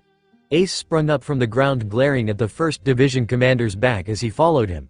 "What did you just call me?" Thatch shook his head and chuckled as he walked after the two. "Really? That's what he is complaining about?" Zoro glanced at the town below him before he pushed the end of his sheathed white sword into the neck of the bird he was sitting on. "Oi! You better hope for yourself that this is really the town where you dropped him." The bird he sat on had a huge bump on his head, a few cuts and mist on some parts of its body feathers. All in all, the bird looked to be in a pretty bad shape, yet it was able to perfectly fly in the air without much struggle. It gave a strangled chirp as it slightly glared at the man sitting on its back, but Zoro didn't care. The swordsman was observing the ground below him.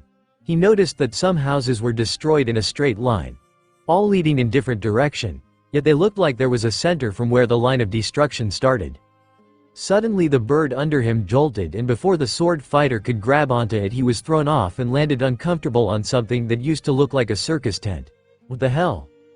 Grumbling, the green head stood up and glanced around of where he was. He noticed that a bunch of weird clothed people stared at him in shock as well as fear. Ignoring this fact, Zoro took another glance around the crowd before he stepped up to them, not noticing the small groan of pain under his feet. "Oh? Did you guys happen to see a straw hat wearing boy around here?" As no one answered him, he felt like his description was not good enough, so he added more. "He also wears a red vest and blue trousers." Still no one was answering them, and Zoro was glaring at them, by now irritated that no one was going to answer him. "Are you all mute, or what the hell is wrong with you guys?" Suddenly the ground under Zoro's feet shifted and the swordsman was thrown off balance as a clown-like dressed person stood with his back towards him. Footprints were on his back, but Zoro did not acknowledge or plainly ignored that they were his footprints. "Who dared to step on the flashy me?" the person yelled as he turned around, and Zoro came face to face with Buggy. While the clown looked rather enraged, the green head in question looked rather bored. "Well, I guess that was me," Zoro said casually as he rubbed his head, not really paying attention as he glanced to the side to find something familiar stabbed with a dagger on a wooden board and several darts sticking either in or around it. "Who the hell are you?" Buggy screeched in anger, already holding daggers in his hands. "I demand a flashy apology before I take your head." "Zoro." The green head answered deadpan, facing Buggy only for a short moment before he went back at looking what was on the wall before he absently said sorry, but it was obvious that he did not mean it at all. "Pirate Hunter Zoro?" Buggy chuckled. "So you finally came for me?" "Isn't that?" Zoro muttered with his eyes narrowed, completely ignoring Buggy and not seeing the suddenly grinning clown behind him until he turned around glaring at the clown and his men. "Where is Luffy?"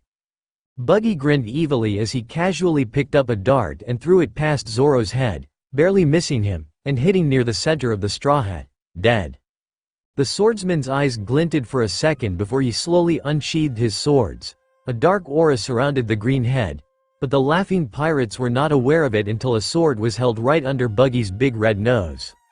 "What are you going to do, Pirate Hunter Zoro?" Buggy mocked as he looked down at the man before him. It was clear that the clown wasn't going to take the swordsman serious. "Ex-pirate hunter," Zoro stated smugly before he drew out his white sword, slowly bringing it closer to his mouth as he smirked. "I am taking back what belongs to my captain, Marine. Never. Chapter 24 300 plus reviews special. One day when Ace and Sabo were 13 and Luffy 10 years old. Ace is the oddball of the three. Dogger said as he stared at the three kids fighting over the meat. I thought we agreed on Luffy being the odd one. Magra said, rubbing the back of his head confused. The two bandits exchanged looks before they returned to watching the three children fighting over the last piece of meat. Ace, Sabo and Luffy were in positions that indicated that each of them was ready to launch at the last piece. The little rubber boy's eyes were only focused on the meat, drool dripping from the corner of his mouth.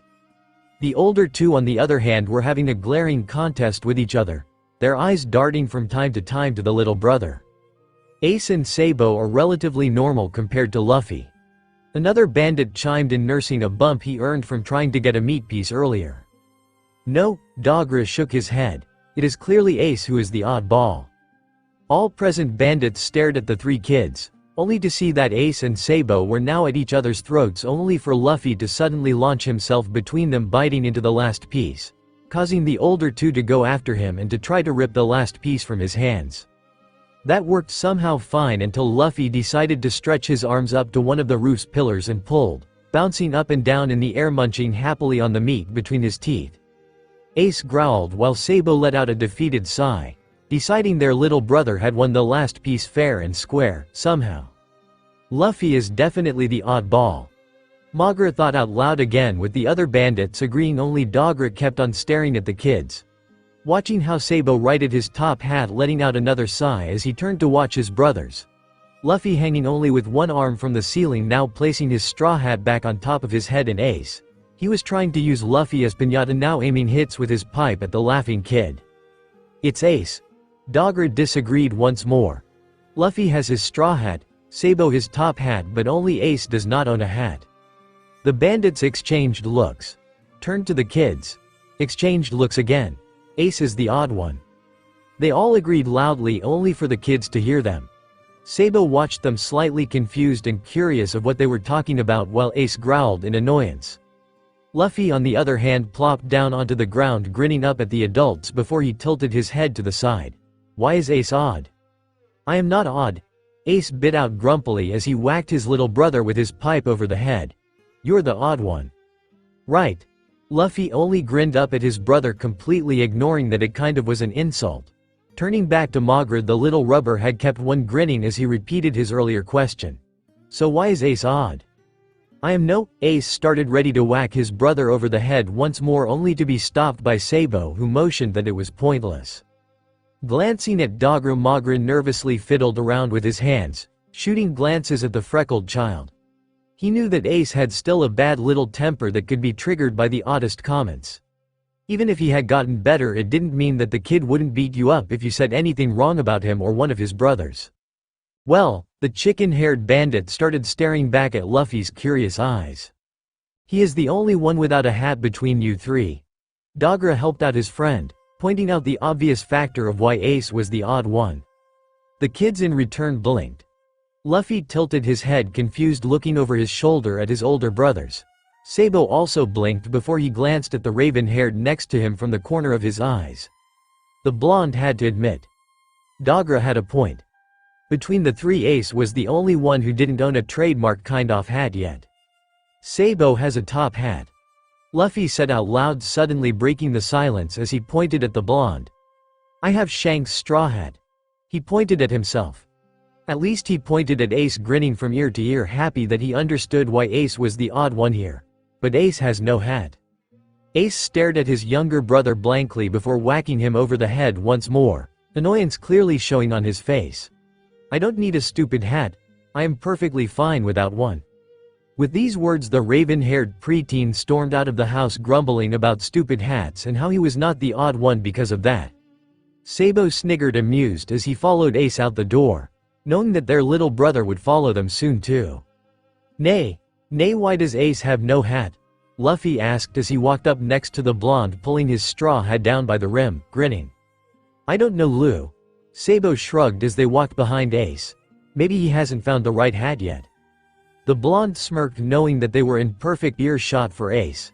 Sabo would so not let this chance to tease their brother about something pass. It was too much fun whenever he could do so. Especially seeing how Ace back tensed a little as if he knew that Sabo was planning something, which the blonde did, mind you. Is Ace sad that he hasn't found his hat yet? The youngest questioned as he pouted, staring at the back of his older brother. Maybe he is. Why don't you help Ace find his hat? Sabo grinned as he watched the little rubber head beam up at him and rush over to the freckled preteen, jumping on his back and declaring loudly that he was going to find his brother one of the coolest hats on the whole world. Sabo suppressed a laugh as both raven-haired tumbled to the ground. Luffy was still clinging to Ace, grinning from ear to ear, while the other only yelled for the youngest to get off him. During the following days, Ace's annoyance rose with every time Luffy decided to slam something on his head that in some twisted Luffy logic was supposed to be a cool hat. The first thing to end up on the raven's head had been a flower crown. Needless to say that Sabo broke out laughing, calling Ace a pretty princess, while Luffy frowned as the freckled boy tore the flowers off his head, yelling at the young one that he was under no criteria going to wear flower crowns. Sabo doubted that Luffy understood why Ace had gone redder out of embarrassment than anger, or why it was not manly to wear flower crowns. The rubber boy had claimed that Shanks and his crew had worn the flower crown he and Makino had made for him. Ace had gone even redder hearing that his little brother's idol had worn them. Feeling challenged by the red-haired idol he didn't even know yet. Reluctantly, the raven-haired had placed the flower crown back onto his head for the day to please the rubber boy. But not without giving Sabo the evil eye behind Luffy's back. The evil eye had turned into a smug smile when Luffy had placed a flower crown on Sabo's top head the same way his goggles were placed on it.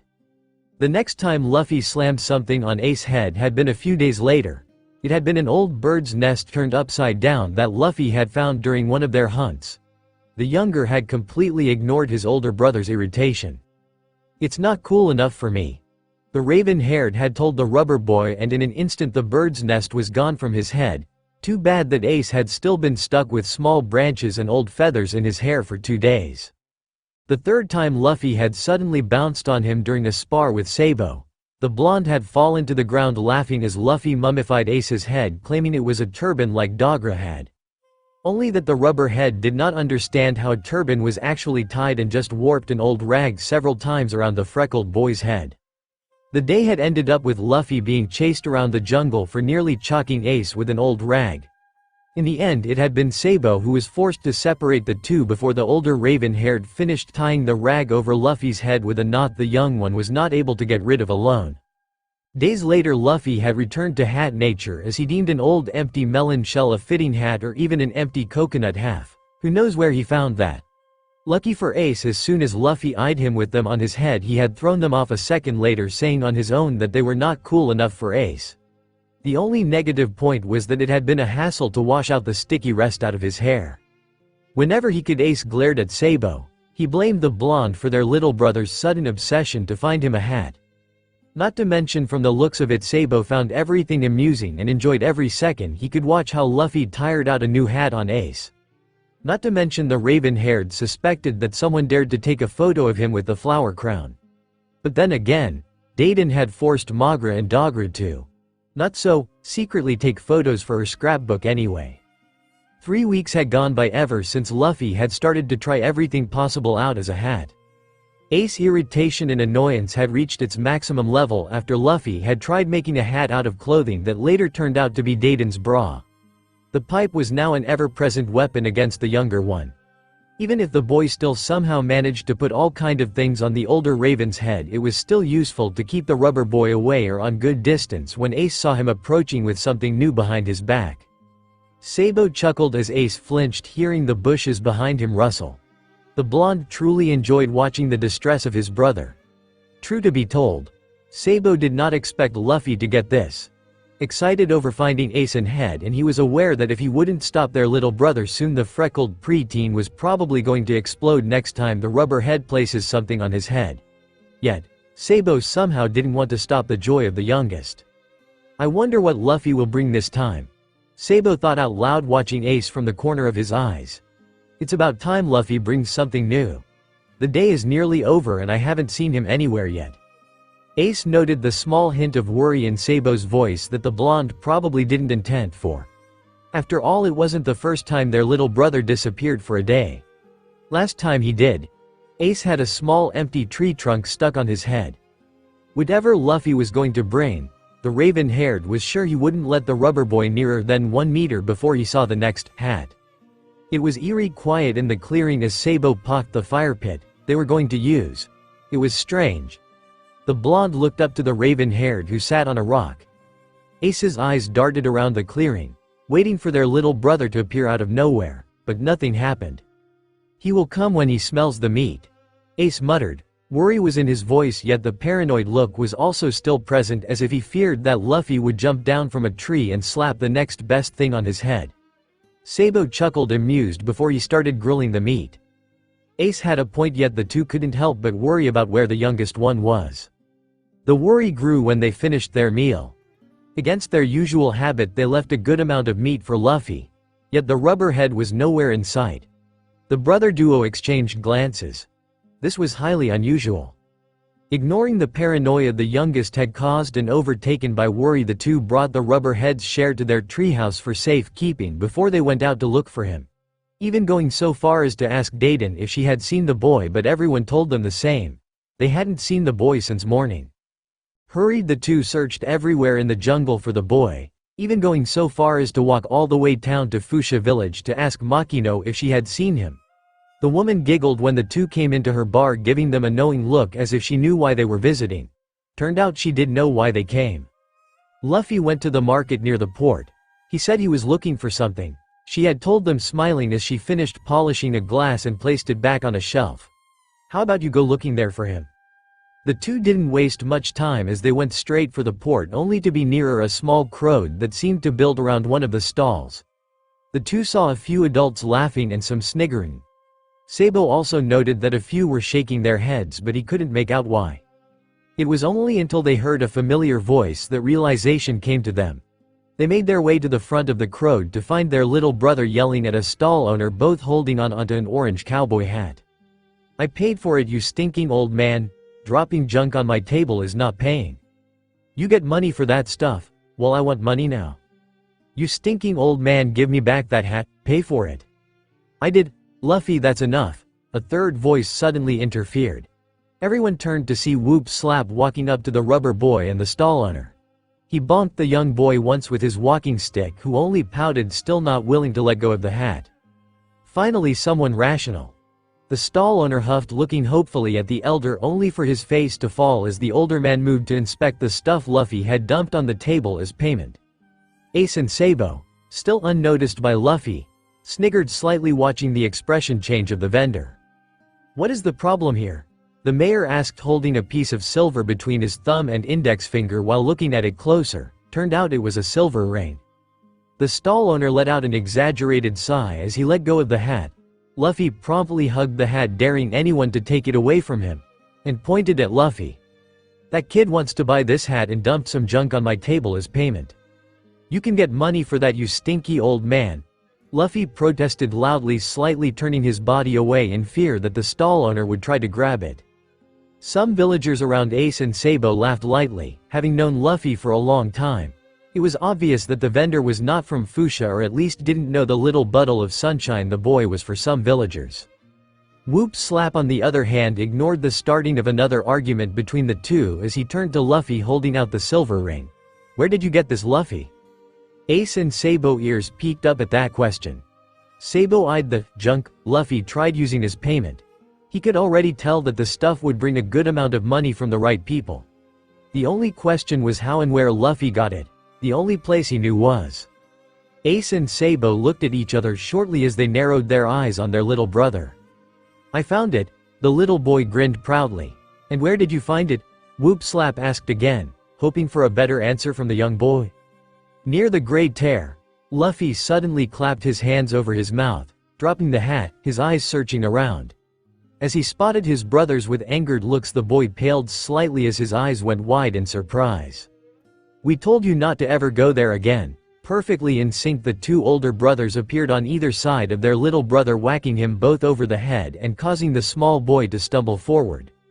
Amazingly, their hit had been hard enough to go through his rubber defense, making a bump appear on his head that the younger boy held with both hands as he looked up with teary eyes at Ace and Sabo.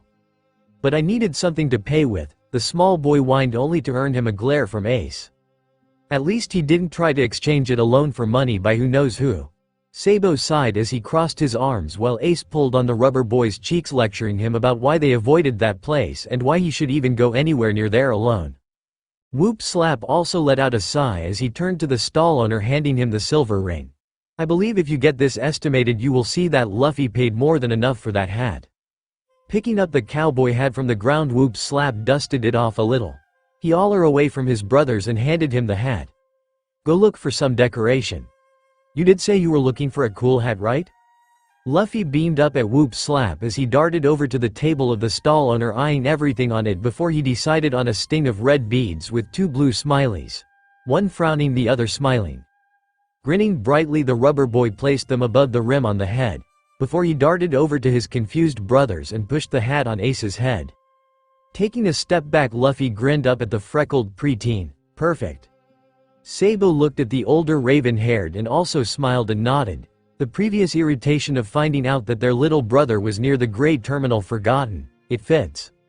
Still feeling a little out of place, Ace fiddled with the string of the hat, glancing from Sabo to Luffy, before he carefully took the hat off to take a closer look at it. Luffy instantly frowned, thinking that his older brother didn't like this hat either. Helplessly he looked over to his blonde brother, who only smiled reassuringly down at the younger one. Thanks, Luffy, Ace whispered, nearly inaudible for the young boy, but knew that the rubber head heard him, judging by the radiant smile that adored his face, causing Ace to blush a little as he put the hat back on and pulled it as far down as possible to hide his embarrassment. Luffy only laughed happily while Sabo slapped Ace's shoulder, chuckling. Looks like we finally found a hat for the odd one. Sabo joked, only for Ace to glare at him before he smirked. I never was the odd one, especially since I am no longer hatless. Sabo was the one smirking now as Luffy looked confused to and fro between his brothers. I guess, but you're the only princess here. Paling Ace watched how Sabo pulled out a photo from a grumpy him wearing a flower crown and a grinning Luffy next to him. I am sure Makino would like to see that. Before Ace could even react, Sabo dashed away, pulling Luffy along, laughing and heading for the party's bar.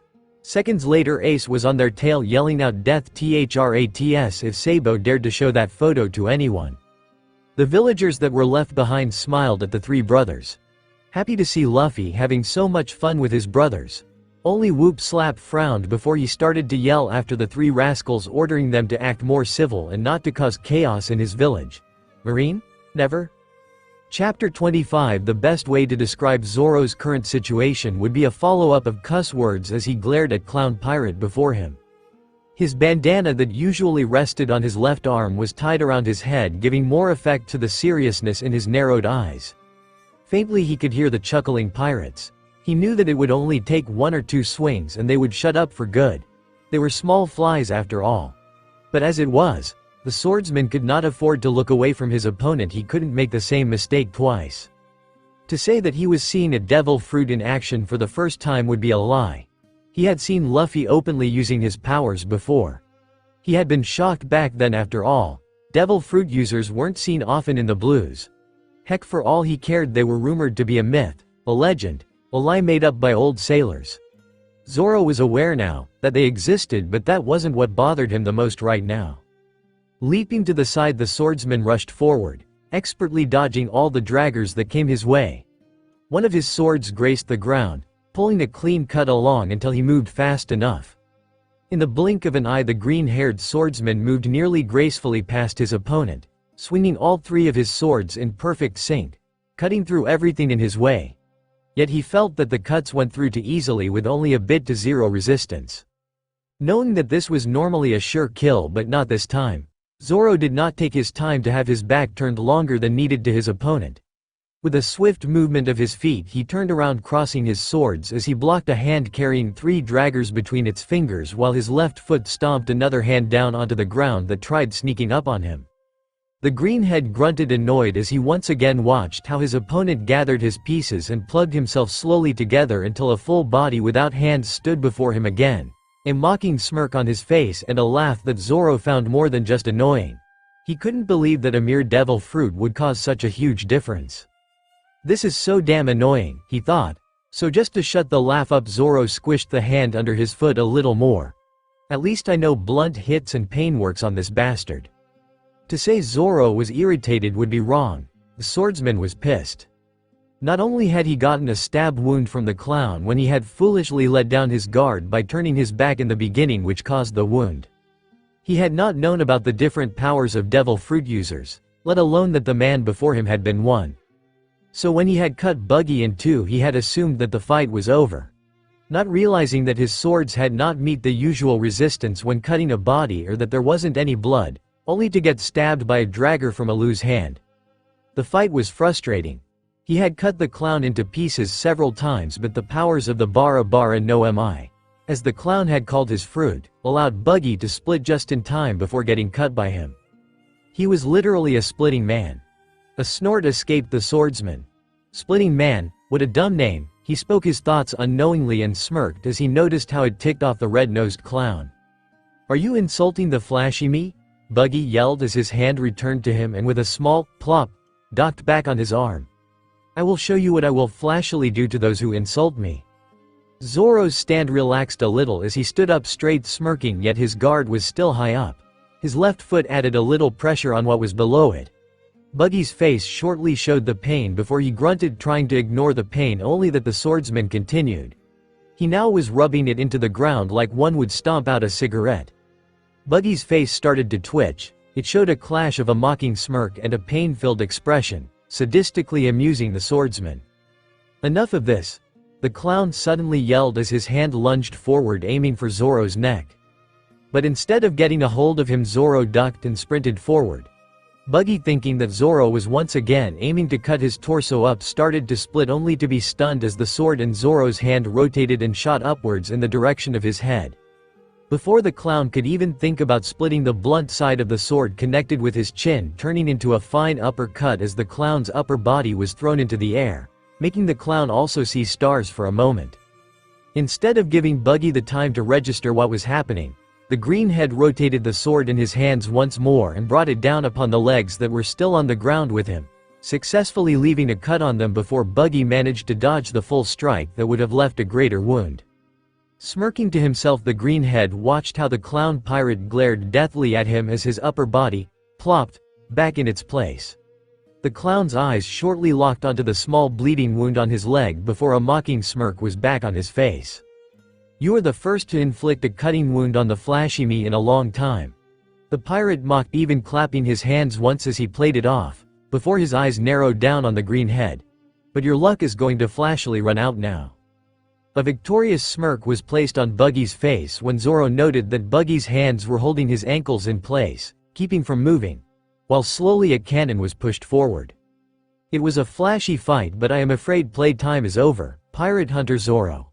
Buggy laughed. Draggers were suddenly flung at Zoro from all directions, thrown by all the crew members of Buggy's crew.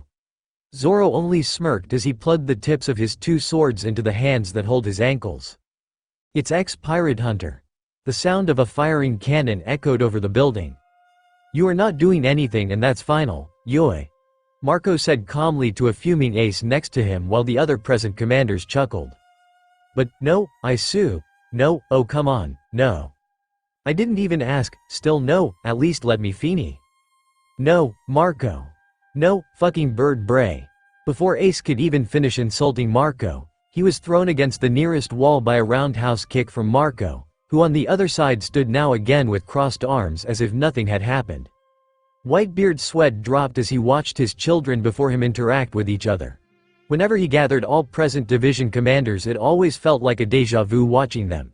There wasn't even one gathering where at least one wasn't getting punched or hit once. Most of the time it was Thatch or Ace who were getting a beating from Marco. Ahem. Whitebeard coughed, getting the attention of his sons and daughter. "If you two are fished with your sibling quarrel." This set of a round of laughers from the rest of the commanders. "I think it is time to decide who to send out to help Atmos." Everyone nodded as a grumbling Ace joined the half-circle again. He glared shortly at Marco before he also nodded. Whitebeard looked at them with approval in his eyes. He knew all too well that even if his youngsters quarrel like children, they would always pull together in serious times. "I am guessing every one of you would like to go, or wouldn't mind going." "Nope, I would like to stay here." Thatch piped up as he raised his hand.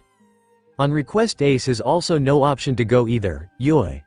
Marco added as he crossed his arms with Ace yelling, "Hey, I can talk for myself." Whitebeard nodded in approval and let his eyes wander over the rest of his children. Everyone else would be fine if they go. Words of agreement echoed from the rest of the commenters. Newgate could already see the eagerness from some, while others were indifferent, not showing many emotions, but yet he could see the glint in their eyes. A sigh escaped the pirate captain. He was very aware that a lot of his children were still holding a grudge against their deflected member. But then again, that when he looked at Thatch he saw neither bitterness nor any signs that he held a grudge. In fact, Thatch seemed to handle the whole Teach nearly killed him over a devil fruit situation the best out of all of them. He knew that this was partly because they were also seeking out the little brother of his two youngest sons. It was good that the search helped greatly distracting them from Teach. A bad feeling always resurfaced whenever he thought about Marshall D. Teach. Something was not right, and Newgate wondered how he hadn't been aware of that before. The bad feeling he had never fully disappeared when it came to Teach or Blackbeard, how he had started to call himself. Then again, it wasn't like he didn't trust his children to be able to handle that guy. He glanced at Ace. But he was surely not going to let any of them face Teach alone. There was also still the matter of Blackbeard's disappearance without a trace.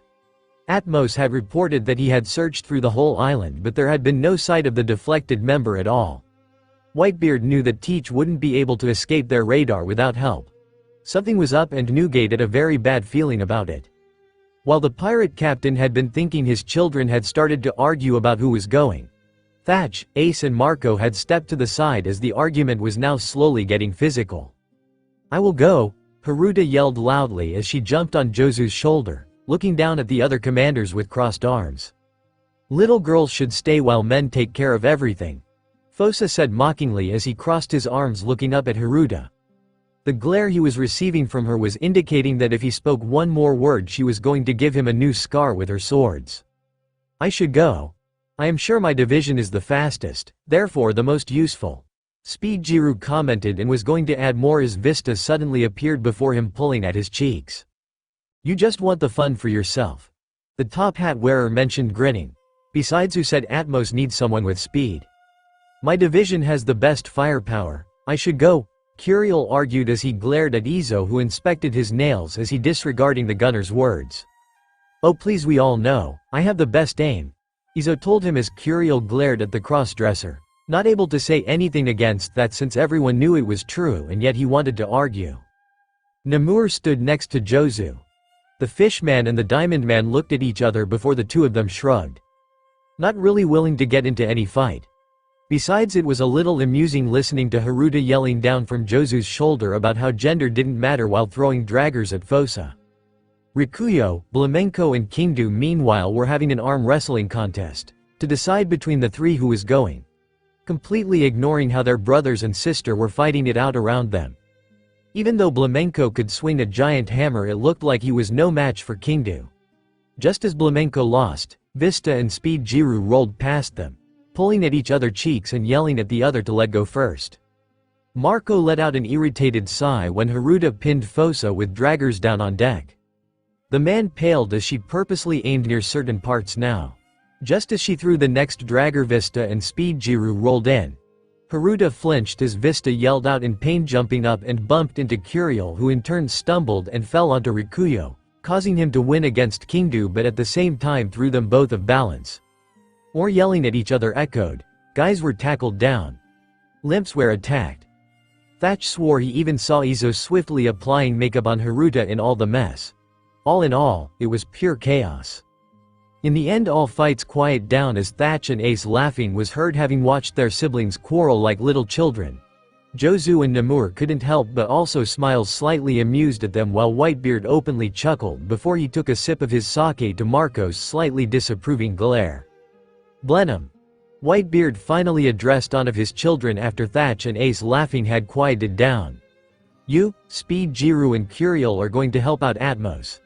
The rest of you, don't be disappointed, you will get your chance next time." Speed Jiru and Curiel cheered and Blenheim smiled, while the rest of the commanders let out a sigh but then smiled. None of them questioned their captain's father's decision. Though Haruto was still muttering about ways to get revenge as she sent a wicked smile Fose's way while at the same time trying to get the eyeshadow Izo had put on her, off. Newgate's sweat dropped at that. His children were surely something. Nami had a hard time trying to find the right word to describe what was happening before her. Then again, she was busy trying to remember how they even got into this mess in the first place. Well, not really a mess, but she couldn't call the sight before her a fight either. Maybe she could use this chance to go look for Buggy's treasure while everyone else was distracted. The thief shook her head and glanced at the knocked-out mayor a few meters away from her as she took a few steps backwards. The old man was knocked out by pure accident. Luffy had just tried to help him avoid these crazy explosive tops by pushing him into a wall. Thankfully Nami didn't need help avoiding them too, though it was probably for the better that he was knocked out. Then again, this didn't help her understand how the rubber boy had ended up from avoiding tops to choking their attacker with his own scarf. What exactly had happened in that one moment she was focused on avoiding explosive tops? Come on, let me try it. Luffy's voice finally reached the thief's ears and her eyes started to twitch.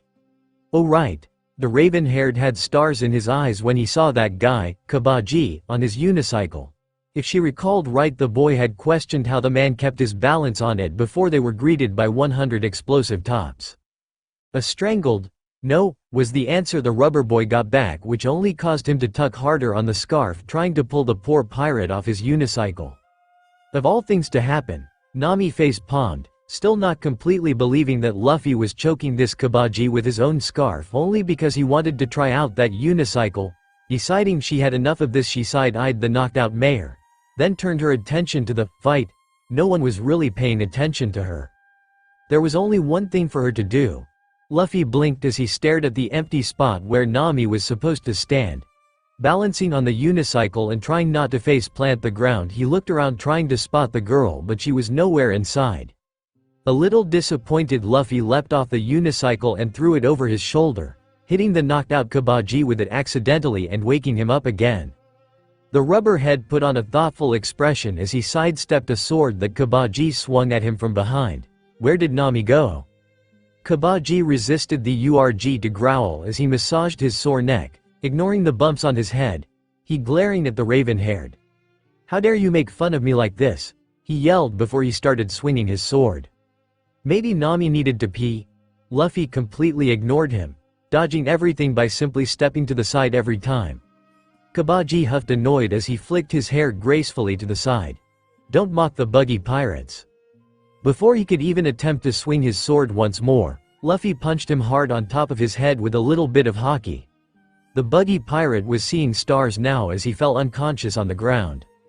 Luffy stared blankly at him for a moment before he shrugged and started walking further into the town in hopes of finding Nami again. Doing so, he forgot about the still knocked out mayor who was visiting Dreamlands. Humming a melody, Luffy walked through the streets with still no sign of the orange-haired. Crossing his arms, he stopped walking. He tilted his head to the side as he frowned. Buildings, trying to figure out where he was and where the girl could have gone to. That was until he heard a crash. Before Luffy could really register what was happening, the building next to him collapsed. Blinking, the rubberhead watched the debris of the building, noticing how he saw a few weird clothed people in them, but ignored that as moving rubbles caught his attention and he grinned brightly as he recognized the person climbing out of them. Zoro! The rubberhead cheered as he grinned from ear to ear. The swordsman looked up and blinked as he saw Luffy a few meters away from him. The greenhead grumbled something under his breath before he dusted off his clothing as he made his way over to the rubberhead. The swordsman wanted to say something to Luffy, but before he could even say anything to his captain, a nasty laugh echoed from above them and both looked up to see Buggy floating down to them, gathering all his parts, though his feet were missing. Are you going to flashily give up now, pirate hunter? It's you? Luffy suddenly yelled, getting Buggy's attention. Where's my hat? Buggy only looked down at the rubberhead before he smiled victoriously. My guess is that it got flashily destroyed when the building collapsed. It was needless to say that the next thing Buggy saw was Luffy's fist close up. The rubber arm snapped back in place and Luffy slowly stepped closer to where Buggy was laying on the ground. Where is Shanks' hat? Luffy repeated his question, this time in a low tune that sounded more like a threat than a question. Even Zoro felt unnerved by this but knew that his fight was over and Buggy was now Luffy's opponent. Meanwhile, Nami was watching the scene from behind a corner on the other side of the collapsed building. A sack of gold was next to her feet. Her eyes were wide as she had a perfect view of Luffy's narrowed eyes. She had guessed that the straw hat had been precious to him, but she didn't know it had been that important. Slowly she let her eyes wander over the rubbles that once used to be the tallest building of this town. Her eyes went back to Luffy's fight with Buggy that was about to begin. It was then that she noticed the eyes that had been watching her. For a brief moment she made eye contact with the rubber head. The moment was broken when she hid behind the corner again, not daring to look around it once more. Her heart was hammering in her chest when she placed one hand over it in a try to calm herself. Without giving it much thought anymore, as soon as her heart rate was normal again, she picked up the stolen gold and started to run in the direction where she had docked her boat. Halfway there she still heard crashes in the distance. Slowly her running came to a stop and she looked over her shoulder. For some reason she felt a heavy feeling in the pit of her stomach. Shaking her head, Nami resumed running to the docks with a conflicted look in her eyes. But soon she stopped once more on her way, dropping the sack of gold on the ground after letting out a long sigh. Looking around, she walked over to an alley to hide the sack in an empty barrel. A deal is a deal, Nami muttered with a small smile before she turned and ran back the way she came. Atmos slammed his fist down onto the railing as he stared at the island before him. He knew that something was not right. Things were not adding up the way they should. His whole division had searched the island up and down, but there was no trace of Blackbeard. It was irritating yet confusing. For months he had chased Teach around the Grand Line, switching places every now and then with one of his brothers or sisters so that he could return to their main ship. They were hunting him down, cornering him on every island, inflicting server damage to every ship he used, even injuring the man at some points. The shocked face, the eyes that seemed to be scared whenever their flag was in Teach line of sight. It was all going as they had planned. Slowly but surely they were breaking Blackbeard's spirit. And now, he disappeared. The only lead they had been his empty ship, but even that was nothing but a wreck. Some parts even looked burned, and Atmos was certain that he did not in any way inflict that kind of damage to Teach's ship. Still, it was a mystery how none of the islanders has seen the man. It wasn't like it was impossible for Blackbeard to blend in with the crowd, but he still had traits that were noticeable, especially on a peaceful island like this on the Grand Line. Gripping onto the railing, Atmos glared at nothing in particular. He knew that a few of his brothers would come to help in the search. He himself had sent out a few men of his own division to look around neighboring islands. There was no way that he would let Teach slip out of their radar, even if it meant to ask for help from their allies. "Commander, the others have reported a marine ship on a nearby island," one of his men said from behind him. "Are they indicating of attacking us?" Atmos asked flatly. He surely wouldn't mind letting out some steam by beating up some overly confident Marines from Paradise. There surely was a huge difference of strength compared to the ones in the New World. "No, it looks like they are withdrawing," the 13th Division commander snorted as he turned to look at his division. "Let them be. We need to focus on finding the rat." The warrior crossed his arms as he turned to watch the island before him once more, trying to come up with any possible routes Teach could have used to escape their watch. "Unless they are attacking, though." Atmos grinned slightly as his fingers itched. He really was waiting for a good battle. Paradise was just too peaceful for his taste. He felt slightly sorry for his family in the blue. They must be very bored with no fights happening. In the back of his mind, Atmos knew that something was not right. Why would there be a single marine ship? More importantly, why was it withdrawing and not requesting backup after seeing their flag? You would think that they would try to at least take down a part of the rumored Whitebeard pirates. The commander shook his head, finding no use in thinking about a marine ship that wasn't even going to attack them, and focused back their search for Teach. He hoped that, with the help of his brothers, they could soon continue breaking Blackbeard's spirit.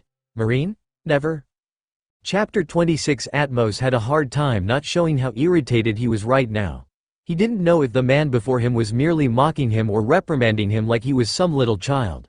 It wasn't helping that he was currently developing a Marco kind of eye twitch that said 1st Division Commander only got when 3 certain brothers were acting especially stupid or brought their pranking to a whole new level. It wasn't helping that relatively new members of his division were dropping left and right. No, they were not getting knocked out in a fight. They just pass out, and apparently the crew from the man before him found it very amusing, judging by their chuckling and sniggering. It even looked like they were betting on who was dropping out next. In all honesty, Atmos was ready to try to beat up the man before him, but by all means, he wasn't as stupid as certain brothers or sisters of his. Atmos knew not to fight someone when they come in peace wanting to merely talk, even if it annoyed the hell out of him. But most importantly, he knew when his chances of winning were slim, and seeing who was before him, he was not telling lies that Atmos alone was not really a match for that man. Even so, the Whitebeard commander was pretty sure that he could give this man a good run for his money, even if he couldn't win. Thud, oh. There dropped another one. You own me a barrel beer, Usopp. If he wouldn't risk a war under Yonkos, he would love to punch that red hair right in his smug face. Why was this drunkard of a Yonko even on his division ship in the first place? Maybe Ojaji and Marco would forgive him if he gave them a good enough reason. Mocking Whitebeard's sons did sound like a good one though. Before Atmos could even continue thinking up more valid-sounding reason, the first mate of the Red Hair Pirates hit his own captain over the back of his head, surprising a bunch of the Whitebeard pirates.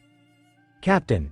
More wasn't said as Ben only stared at his red-haired captain, who pouted but then turned serious as he looked back at Atmos. All amusement from earlier gone, and the Whitebeard commander tensed at the sudden mood change.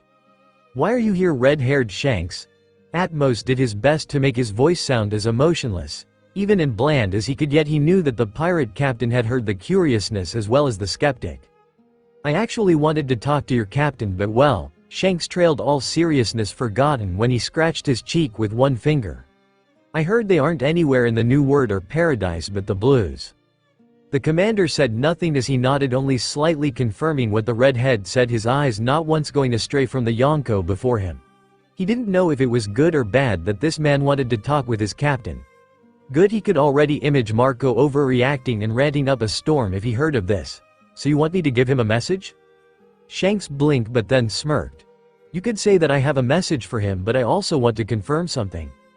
Atmos' eyes narrowed, his already tense body tensed even more if possible. It was never good if one Yonko searched out another one just to confirm something. The last time that happened, Big Mama had blown up nearly an island with her, confirming that Whitebeard had put Fishman Island under his protection and she couldn't get the Fishman candy as easily as before anymore. Thank God Whitebeard was able to come to some kind of understanding considering the Fishman candy, or else that crazy woman would have started a war with them over some candy. What do you want? The commander knew he sounded rude, but with past experiences he was not going to take chances. Especially not when he knew that 3 of his brothers would soon arrive and help us back up if this talk would escalate. I heard some interesting rumors concerning a certain man. Shanks started, his right hand resting near the hilt of his sword. Atmos' eyes glanced at it for a brief moment before his eyes focused back on the man's face, trying to read every expression while looking out for any hint in his body language that this man is being hunted down by Whitebeard's crew for a while now. Blackbeard, Atmos thought instantly, his eyes gaining a dangerous glint. What does that have to do with you, red-haired Shanks? The red-haired pirate captain eyes narrowed for a split second. Whatever answers the pirate captain was looking for in that man's eyes, he had found it. Nothing really, yet maybe more than I would like to admit.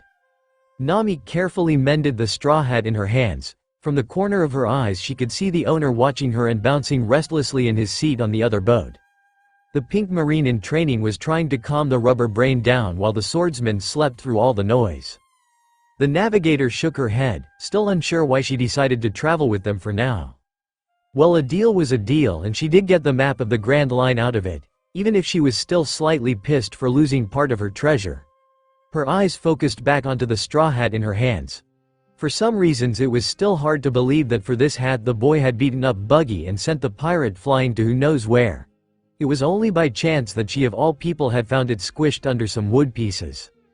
It was clear as the sky, at the moment, that for this rubber boy the hat meant more than any gold or money she could ever steal. It was almost as important to him like her vil. Nami stopped her own thoughts, shaking her head lightly as she tied up the thread and cut the rest of it off. She lightly tossed the hat over to its owner and Luffy snatched it excitedly out of the air. It's fixed, Luffy said as he poked the place where the holes used to be, happy that his hat was the way it used to be. Luffy, I don't think you should poke it. Kobe quietly commented, looking to and fro between the hat and Nami. He still didn't know what he should think about her. I only mended the rips, so don't put too much straw. The navigator couldn't even finish her sentence as Luffy let out a surprised yelp when his finger went through his hat. Nami didn't waste any time to poke the rubber boy between his eyes with the needle, yelling at him to be more careful with his things, and then ripped the hat out of his hands. Getting out a new thread, she went back to repairing it again. She eyed the pink-haired boy and the raven one more time before she turned back on fixing the hat while muttering about rubber-brained idiots and snoring green heads. Kobe on the other hand only let out a relieved sigh, happy that the orange-haired girl at least didn't try to drown Luffy again. The pink-haired sat back as he gave up trying to calm down the rubber boy and glanced at the ocean around them, before he looked down at his own hands. His eyes traveled further down where bandages hide away wounds on his arms. One hand reached up to his glasses as his eyes focused on the crack in the glass. He knew it was only by luck that he had found his way back to his friends. Even if he had been tied up on one of the boats they were going to use to get off the island in a hurry. He still didn't know why they wanted to get away as soon as possible, but the yelling in the distance gave him a good idea. But more importantly, he was back with his friends. Well, if he could call them that. He knew Luffy was his friend, but the other two? He wasn't really sure about yet. One thing he was painfully aware of was the fact that he had lost to those 3 buggy pirates and had let them take him hostage. Yes, it did help him get back to Luffy, but it still left a bitter taste in his mouth. It had been Alvida all over again. The only thought that crossed his mind that time was how long it would take for him to be able to follow his dream once more. But then Luffy had appeared. Again. At the harbor the 3 pirates had docked, rescuing him once more. His hands balled into fist as he stared back at the 3, watching how Luffy tried shaking awake Zoro's hat. He had been saved again. I need to get stronger, Kobe thought. What kind of marine was he if he couldn't even save himself? There was no way for him to depend on someone like Luffy to always get him out of difficult situations. He needed to be able to fight for himself. The pink-haired boy looked up and stared at the straw-hatted boy. I want to become just as strong as him. It was only a few days later that Kobe was once more made aware how much training he still needed. Island! Luffy yelled and Kobe blinked as he sat up a little to get a better view. Let's anchor there and try once more find a bigger ship. Nami commented, looking ahead, suppressing the need to let out a sigh. We can't keep on sailing like this. Only minutes later the 4 pulled the 2 boats onto the shore. Nami glanced around the shore and looked back at the map in her hands. This was Gecko Island. A small village should be just a little deeper into the island if the map was right. Down this way should be a village. Name said out loud, looking up from the map at her traveling companions. We should be able to get supplies there and maybe finally a bigger ship. Meat, meat, meat, meat, Luffy sung giddily, drool already dripping from his mouth slightly. I would prefer a good bottle of sake. Zoro commended, stretching a little his tiered muscles. Can you two think of anything else than food and sake? She eyed the pink-haired marine who nervously fidgeted with his hands under her gaze. I still need my glasses are repaired, the orange-haired navigator sighed before turning away. At least he wanted something different than the 2 blockheads. Good, she really was questioning herself more and more the longer she spent her time around them, and that rubber brain was supposed to be their captain, for crying out loud. Someone's here. Zoro warned his and already resting by his swords as his eyes wandered over the rustling leaves of the bushes up on the cliffs. No one noticed the wondering look Luffy sent the swordsman before a curious look replaced it. Where? Watch out. Kobe suddenly shrieked as several projectiles were shot at Luffy. But they all missed and landed at his feet. Seemingly be aimed there, but in truth dodged with the help of Kenbunshoku haki. Out of nowhere pirate flags rose from the bushes, waving around like people were holding them. Together with the rustling bushes, it seemed like Luffy and his friends were surrounded by hundreds of pirates.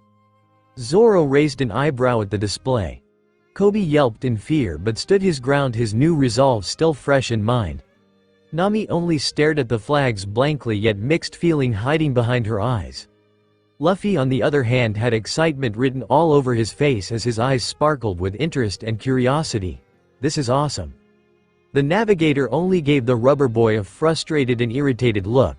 She was so close into hitting him over the head as suddenly a figure emerged from the bushes, standing proudly high on one of the cliffs, and started to laugh at them.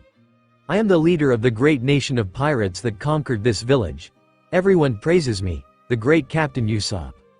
Zoro, Nami and even Kobe looked at the boy blankly. In Luffy's eyes something like recognition sparkled shortly, his earlier excitement already forgotten. The boy on the cliff continued ignoring the looks that they gave him. If you are here to attack this village, let me tell you that you should just save your strength. My 80 million men will crush you before you can even set so much as one step into the village. 80 million. Luffy cried out in awe, his eyes traveling over the bushes and tried to spot even one of his so many men even though he couldn't sense more than 3. Nami and Zoro only side-eyed the rubber boy. Even Kobe, who after the first shock passed saw through the lie, tried to figure out just how gullible Luffy really was. You know that he is lying, right? Nami asked after a pause. He is lying, the rubber boy cried out as he and Usopp stared at her in shock. Why, you saw through it, this is bad. It took a few seconds before the long nose recovered from the shock and stood proudly again. I may have exaggerated on the number, but I still have many strong and powerful comrades. You mean these 3? Name smiled smugly, nodding her head in the general direction of the bushes, not seeing as Luffy sent her the same wondering look. He sent Zoro earlier, for a second. She found us, 3 kids shouted as they jumped out of the bushes and run away screaming in terror. Usopp paled as he panicked and yelled after them. Wait, don't run, guys. Picking up the projectiles from earlier, Nami inspected them between her fingers. Pachinko. I have never heard of a pirate that uses them. Luffy couldn't help but start to laugh. Zoro only chuckled lightly but smirked all the way while Kobe only smiled lightly. He was still a little too nervous to laugh. Even so, it irritated the long-nosed boy on the cliff and he pulled out his slingshot aiming it at Luffy. Don't laugh, I am a man of great pride. Because of this pride, everyone calls me Usopp the Proud. I thought it was the great Captain Usopp, Kobe mumbled, slightly confused. Small traces of fear reminding, but somehow, despite his nervousness, he couldn't really take him serious. Though the marine in training blinked at the air around him grew thicker and serious. Luffy had pulled his head down slightly, covering his eyes. Both Nami and Zoro picked up on his action and changed their stance slightly, making them seem more intimidating than before. As you saw earlier, my skills with a slingshot are better than any pistol, Usopp barged. His eyes narrowed down at his target and arms steady as he readied to shoot. Yet a strange feeling filled his feeling as he noticed the change in them. Slowly Luffy lifted his head only slightly. Now that you've drawn your slingshot, are you willing to use it? Usopp's grip on his ammunition slacked and his knees started to quiver. Why was this question unnerving him this much? That slingshot is not for threats, it's for action.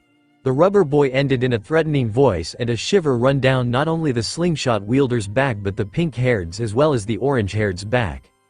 Zoro only grinned as he watched before deciding to add in his own 2 cents, unsheathing one of his swords slightly with his thumb. This person before you is a real pirate. He wasn't really lying, but the long-nosed boy didn't need to know about the deal his captain had with the Marines because of his grandfather. Fact was, they were pirates, deal or no deal. That reminded him, did they tell Nami about it already? The swordsman brushed the thought aside. She would get to know sooner or later. Usopp on the other hand gulped, his knees dropping to the ground as the pachinko dropped and rolled down the cliff. A defeated laugh escaped him. Disheartened, his eyes landed on the slingshot in his hands. As I thought, a true pirate's speech is much more intimidating. With a large grin, Luffy looked over to Zoro, and a second later both burst out laughing. Even Nami giggled in mild amusement, and after a sigh of relief Kobe too laughed lightly. I only repeated what Shanks said. The rubber boy grinned brightly. He is a pirate I deeply respect. Shanks? Like in Red Hair Shanks? Usopp's eyes widened in disbelief. You know that great pirate? Luffy nodded in confirmation. Usopp is your father, right? In surprise, Usopp lost his balance on the cliff and tumbled down onto the sand. Luffy only kept on grinning happily. Maybe he found a new crewmate for his pirate crew already. But one thing was sure, the rubber boy was going to make friends with the long-nosed boy like his father, Usopp. Once suspected would happen if they meet. New crewmate or not, Luffy had already decided on that. A little while later, the 4 plus Usopp found themselves in a local restaurant in the village, enjoying a nice meal. Luffy and Usopp were talking about Shanks and his crew about Usopp. It was obvious to everyone that the slingshot wielder was more than just excited to hear stories about his dad, even if Nami had to remind Luffy every now and then to not talk while chewing on a larger piece of meat. Nami tuned their talking mostly out, only listening half-heartedly to gather information. But either way she found it rather amusing and also couldn't help but feel happy for Usopp that he was hearing of his father, before she remembered something again. "Do you happen to know someone who could provide us a better ship?" Luffy and Kobe blinked at her sudden question but shrugged it off, turning toward Usopp, awaiting his answer. Said Raven-haired only let out a sigh. "Sorry, but I don't think I will be able to help. The village is pretty small and I don't think anyone has that kind of ship you are looking for." Zoro paused before taking a sip from his mug. His eyes focused on the slingshot wielder. "What about that mansion?" His head nodding over to a window. "The one over there on top of that hill." The swordsman noted how the boy started to sweat, his shoulders tensing and seemed suddenly rather nervous about something.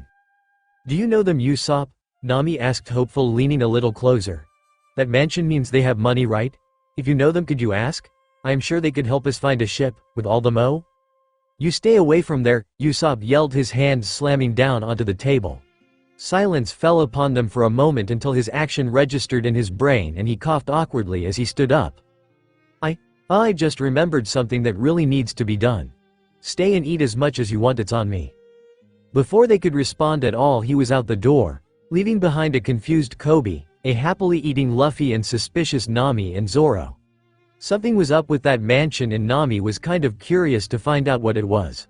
Whatever was up there, Usopp was clearly trying to prevent them from going there or finding out. The silence, aside from Luffy's continuous munching, was destroyed once more by the door being burst open and three little kids storming in with drawn wooden swords. The Usopp pirates have arrived. The kid came to a stop at their table, pointing their weapons at them. "You filthy pirates, what have you done to our captain?" the green apple-haired of the trio cried out. Luffy, with his one-track thinking once food is involved, did not notice them at all as he swallowed the last piece of meat and leaned back in his seat, patting his stomach. That meat sure was good.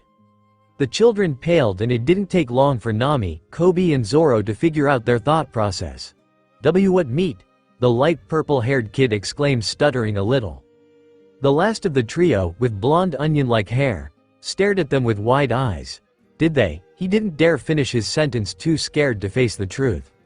Now even Luffy started to realize what was going on as he joined his friends, chuckling along them. A wave of amusement passed through the four, even though the pink-haired was mildly shocked at the conclusion of the kids. "What have you done?" Horror and fear reflected in the greenhead's eyes as he stepped back from them together with his friends. A sadistic smile appeared on Zoro's face as he slowly turned his head to look at them, yet a glint ranging from amusement to playfulness rested in his eyes. "If you're looking for your captain, well, we ate him." Kobe chocked and started coughing. Nami did her best, trying not to start laughing at how frightened the three boys looked. They had taken a collective step back once more, hugging each other in fright, and was she imaging it, or did it seem like they were going to wet themselves any second? "Cannibals!" they screamed, staring at the navigator like she was the one to be feared most. "Why are you looking at me?" she then yelled in their faces, and just like that the three boys fainted on the floor, leaving an angered navigator, two madly laughing young men, and finally one nervous chuckling marine in training. Movements of more pirates from the second half of the Grand Line towards the first have seemed to have increased. Vice admirals are required to be on higher alert all over the seas. Captain Morgan of the 153rd Branch has been arrested, after discovering the misuse of his position and power. The transport to prison will be done by Vice Admiral Garp. His subordinate has reported Morgan to be in confinement and ready for transport. Sightings of revolutionary soldiers seem to have increased in the East Blue as well as the first half of the Grand Line. Marine Admiral Red Dog personally requested more Marine support for the East Blue, even if it is the weakest of the blues. The revolutionaries, could they be the reason for Red Dog's action? Sabo slowly laid the papers down on his desk. He couldn't remember anymore how often he read through the stolen reports from the Marine base already. Glancing at the other papers he had stolen from the base, he frowned. Even though the ones he just read through barely held any information about his little brother whereabouts, he couldn't help but give them more importance.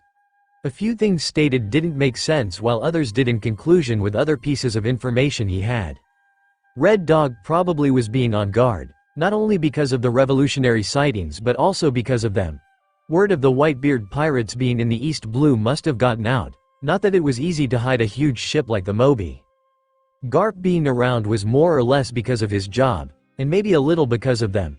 It was only a matter of time till the geezer would try to get to him and Ace. But no matter what, they weren't going to let the old man do as he pleases any longer. They were going to free their idiotic little brother. Shaking his head, the blonde cleared his mind once more before going over the other two things that were mentioned in these particular papers. Why were suddenly so many pirates coming back from the New World? There surely weren't that many rookies that got their ass handed back to them. But what reason would New World pirates have to come to paradise? It just didn't make sense aside from relaxing or vacations. None of them had business in paradise if they aren't Yonko or Shichibukai. But the last thing confused him the most. Why were the revolutionaries in the East Blue let alone letting the Marines take notice of their presence? Sabo was more than sure that they were letting the Marines take notice of them. After all, he had a brief encounter with them when he was 10. Dragon, that man saved his life, offered him a new place to stay and to even train him. But he had refused, uncertain at first but strongly just a couple of days later. After all, there were his brothers to worry about. If he didn't remembered 3 days after he woke up, if he had lived on oblivious to the bonds he had and stayed with the revolutionaries, Sabo didn't even want to imagine how different his life would have been.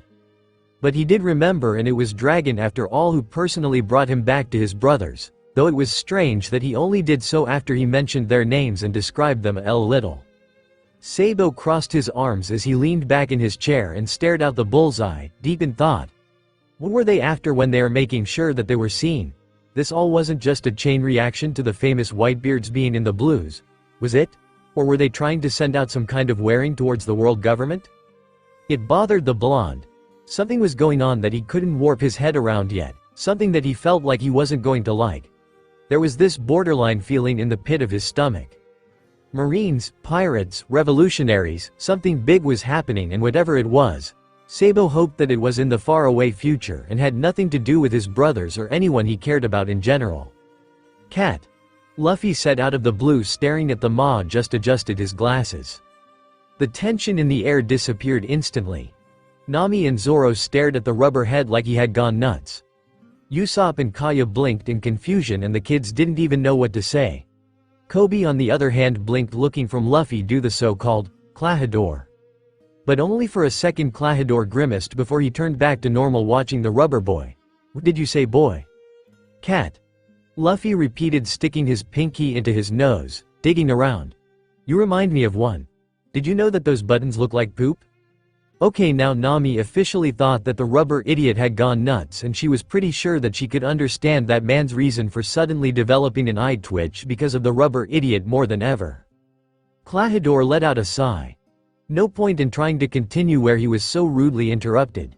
He adjusted his glasses once more and was about to kindly ask them to leave this place as Luffy ever so kindly interrupted him before he could say anything. Now I remember why, Cat. He pointed at the butler before him. You look like that cat dude from that poster I saw. Cat dude? Zoro asked slowly, not sure if he wanted to understand. Nami only shook her head, already giving up. None noticed how the butler's eyes went wide just for the fraction of a second. Yeah, cat dude. Luffy nodded. He was on a crossed-out poster of. I advise strongly that you people leave Miss Kaya's estate this instant. Klahadore cut in his eyes hard and focused on the raven-haired rubber boy. I do not want to repeat myself. There was a sudden change in the air and Kobe gulped as he felt fear crawling on his back. The aura around the butler had changed, and from the corner of his eyes he could see that he wasn't the only one aware of that. Klahadore, this really isn't nay, Kaya started but was cut off as the man looked up to her window. Miss Kaya, may I remind you that you need rest right now. So close that window, we do not want you to catch a cold. His words somehow didn't leave any room for arguments from the girl's side, and the air grew even more tense. Luffy's eyes narrowed at the man. He could sense it. Wordlessly the rubber boy turned and walked away. Wait, we did. Nami started, but Zoro shook his head, following his captain and motioning for her to do the same. Kobe instantly followed without complaint. Even he understood that something was wrong. Usopp stared at them confused but then turned to say something to Kaya until he was suddenly pulled backwards. Wah, me too? Luffy's hand had stretched back and grabbed his collar.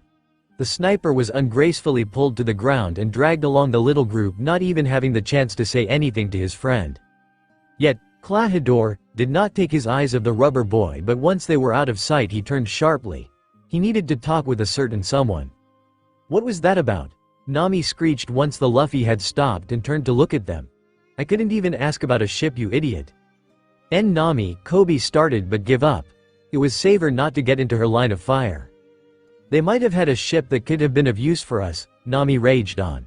No one noticed how Usopp inched away before he made his escape, how Zoro decided to nap against that wooden fence, or how the three children huddled together in fear. Luffy only shrugged before he grinned. I am going for a walk. Followed by that announcement was him walking away with his hands behind his head. Nami huffed and leaned exhausted against the fence. Things were not going as she hoped they would. Great. What now? She asked no one in particular as she leaned back. Maybe she could try convincing Klahadore into giving them a ship if they had one. The walk Luffy decided to take on ended with him reaching a cliff that overlooked a part of the beach. He blinked as he thought that it looked similar to the one they harbored at, but he shrugged it off, sitting down crossed-legged and watching the ocean. He didn't understand the butler reaction. He was going to ask if he had been that Cad dude's brother. It wasn't like he was the Cad dude. Bogart had explained to him that crossed posters meant that these pirates were taken care of. Luffy wasn't as dumb as some thought. He knew that that meant they were either imprisoned or executed. But that reaction was still strange. It must be great to be able to sail everywhere you want and have lots of adventures. The Ravenhead looked up to see Usopp sitting down next to him on the grass. Luffy grinned brightly. Want to join us then? I don't think I could just leave like that. Usopp stared wide-eyed at the rubber boy. I mean, the kids look up to me and Kaya. He stumbled over his own words, searching his mind for reasons why he just couldn't leave his home. He didn't want to say out loud that he wasn't sure that he was brave enough to travel the seas. So you don't want to leave your girlfriend? The rubber boy concluded blankly, yet it was obvious that he was only teasing, but still caused Usopp to splutter and deny what he said loudly. Luffy only laughed, turning back to watch the ocean. The two kept on talking about the sea and adventures. It was clear that those two were becoming friends quickly, and Luffy knew now for sure that he wanted Usopp to become part of his crew. The rubber boy grinned brightly at his decision until the two suddenly noticed a ship in the distance. When did that get there? The rubber boy asked out loud, pointing at it. Usopp only paled slightly, squinting his eyes at the ship and trying to see their flag, with no luck. It was only a little while later that they heard the crunching of sand. Their eyes turned down to the beach where a strange man pulled rowboat on the shore. Who is that guy? Usopp stared at the strange man with blue trench coat, hat and red heart-shaped glasses, trying to figure out if he was enemy or friend. He was about to get up to prepare his usual greeting for newcomers when Luffy beat him to it. Oi, who are you? The man turned surprised to look up at them, and Usopp gulped while Luffy stared down at the man. Not good. Captain Kuro said that I shouldn't get noticed, the man said quietly to himself, sure that the two up on the cliff wouldn't hear him. But Luffy's ear twitched. He had heard it. Are you a pirate? He asked curiously, wondering if that man was the same as Shanks.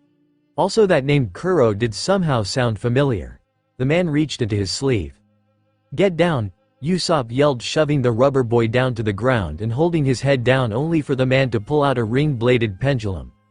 Luffy, a little annoyed, shoved Usopp's hand away and inched forward a little, ignoring the sniper's warnings. Confused yet curious about what the man was going to do with it. This is not good. I can't have you find out who I am yet, the man said loud enough for them to hear. So you are a pirate? Luffy shouted, standing up once more to get a better look at the man. The man in turn nodded but held up his pendulum for them to see it better. Now listen closely, he said clearly. You will fall asleep. 1, 2, Django. Usopp covered his eyes and looked away, not noticing that Luffy fell forward down the cliff. When he heard the impact, he hurried to look down only to see that said rubber boy had landed head first on the ground. Oh, I didn't want to kill him yet, the strange man said, pulling his hat down a little before looking up directly at Usopp once more. But now there is one less person I have to deal with. Usopp screeched as he stood up with shaky legs. Slowly he took a few steps backwards, his heart racing as all his attention was on the man that watched him, his pendulum swinging from side to side. With a flick of his wrist the blade was in his hands and sailing through the air. Usopp only dodged it narrowly, as it left a cut on his arm, and run away. He had to warn the village. He had to inform them. Whoever that man was, he meant no well for them, and if he was indeed pirate, then that ship in the distance wash meant even more danger for his village. Pirates. Pirates are coming. Zihahahahahaha. I am glad we could find an agreement. A man with long, thick, woolly black hair laughed and leaned into the chair, the receiver of a bloody red den den mushi in his hands. A few tied-up marines, in the corner of the room, grunted in disdain and glared at the small band of pirates that captured their ship. This means nothing, Pirate-S. Now, Admiral. A sickly-skinned man said as he shifted his weight from one leg to another, leaning over his captain's shoulder a little. You do not want to insult a future Shichibukai now, do you? The Den Den Mushi's eyes narrowed. Don't think yourself highly. I will crush you the moment. Zihahahahahaha. Don't worry. As long as I get my spot, I don't care about the rest. The man in the chair laughed once more, leaning forward towards the Den Den Mushi. Just remember. King of the Sea Jinbei's Shichibukai spot is mine. The man hung up before an answer could be received. His eyes traveled over the few crewmates he managed to gather. They were strong, cruel, and just what he had been looking for, but he needed more crew members. A handful was not enough. It was only a matter of time before they would find him once more. The man frowned. How much time did he have left before they tracked him once more? It was already hard enough to avoid all the islands that were under his protection, especially when he needed supplies and a new ship. He needed to change his plans a lot more than he thought he needed to. For now they were going to Paradise to plan and to get out of their radar for a while longer. You are alive? Usopp said in disbelief, staring at Luffy, who stood with crossed arms before him, his head tilted to the side. Of course I am. Why wouldn't I? The slingshot user gaped at the rubber boy, trying to find the right words while pointing at the cliff behind them. Why, you fell, head first. Like that could kill him. Zoro snorted. A cannonball couldn't kill him shot from close range. I am made of rubber, Luffy responded proudly, stretching his cheek before letting it snap back into place. You are still alive. The information slowly sunk into Usopp's brain as he sat down, nursing the wound on his arm. Nami looked at the boy in sympathy. She, Zoro, and Kobe had seen the villagers' disbelief. Usopp, why did you lie in the end and say you made everything up about the ship and that man? I lead a few to the side where we saw the ship, but it was gone when we arrived there, and that man was nowhere to be found. I am a liar. No one would believe me anyway. They watched wordlessly as Usopp clutched the fabric of his clothing with his hands. His eyes not looking up, yet not focused on anything either. The dull pain in his left arm reminded him of the reaction of the villagers, of Kaya's words and the betrayal in her eyes, and most importantly of Klahadore's face as he stood in the background with that knowing yet dark look. Even Usopp started slowly to speak up again. Even if they don't believe me, even if they shot me, punch me, slap me, I still love my village and everyone. I have to save them. This place is my home. Even if I have to fight alone, I will. We will help. Luffy suddenly said, grinning. Zoro only smirked and Kobe nodded. He wanted to help too. Usopp sent them a grateful smile as answer. I don't know when they will attack, but we need to prepare. The three nodded in agreement and started to plan. Nami couldn't help but smile watching. They were going to save this village and Luffy was ready to help without expecting anything in return. She could relate to Usopp's feelings just a little as she joined in on their planning, pointing out everyone's strong points she had learned about. In the back of her mind, a small voice whispered to her that she could get help like this too, but the small voice was drowned out completely as they moved to prepare. Hours later, at the south slope that leads towards the village, the five stood before an oil floor, empty barrels to the side indicating that they had contained the oil before. In the distance the sun was rising, but no ship was to be seen over the calm seaside. Impatient foot tapping was heard as the orange-haired navigator grew more and more annoyed with the passing time. If they do not attack today, then all this planning was pointless. Maybe they will attack tomorrow. Or, later today. Kobe flinched when Nami sent him a glare. The element of surprise would be gone if they don't attack at sunrise but in broad daylight. Zoro commented, crossing his arms as he surveilled their surroundings. A fight was going to happen today, he could feel it. I am sure they will attack here, Usopp argued. This is where the man anchored, I am sure they will attack from this side. From this side? Luffy asked, tilting his head to the side slightly. Well, there is another slope that leads to the village on the other side of the island. Once that information sunk in, Nami wanted to strangle the sniper. Well, she did grab his collar and shook him till his eyes spun in dizziness. What do you mean other slope? Couldn't you have mentioned that sooner? Suddenly Nami dropped Usopp as she realized something else. My treasure, we docked on that side of the island. Of course the money would come to her mind first. Zoro muttered, earning himself a glare from the navigator. Wait, we don't know if they attack T today. Kobe stuttered out, Nami still scare him. Right, I just need to get my treasure and put it somewhere else. Nami nodded, agreeing. Luffy just laughed it all off. Though something in the back of his mind was tingling. Right before he could ask where exactly that other slope was, Nami turned to look behind them. Did you guys hear that? Hear what, Nami? The rubber boy tilted his head in confusion, yet he sharpened his senses with Haki, trying to figure out what she meant. Battle cries. Zoro said, a smirk on his face. He couldn't wait to get some real exercise done. Be battle? Usopp and Kobe stuttered out, staring at the two. No one noticed the thoughtful look Luffy had for a second, eyeing his two crew members before he grinned brightly at the prospect of a fight. Usopp, how do I get to the other slope? The straw-hatted boy asked, excitement clear in his voice. North, just follow the path to the north. Got it, north. And gone was the rubber brain, running up the path towards the village.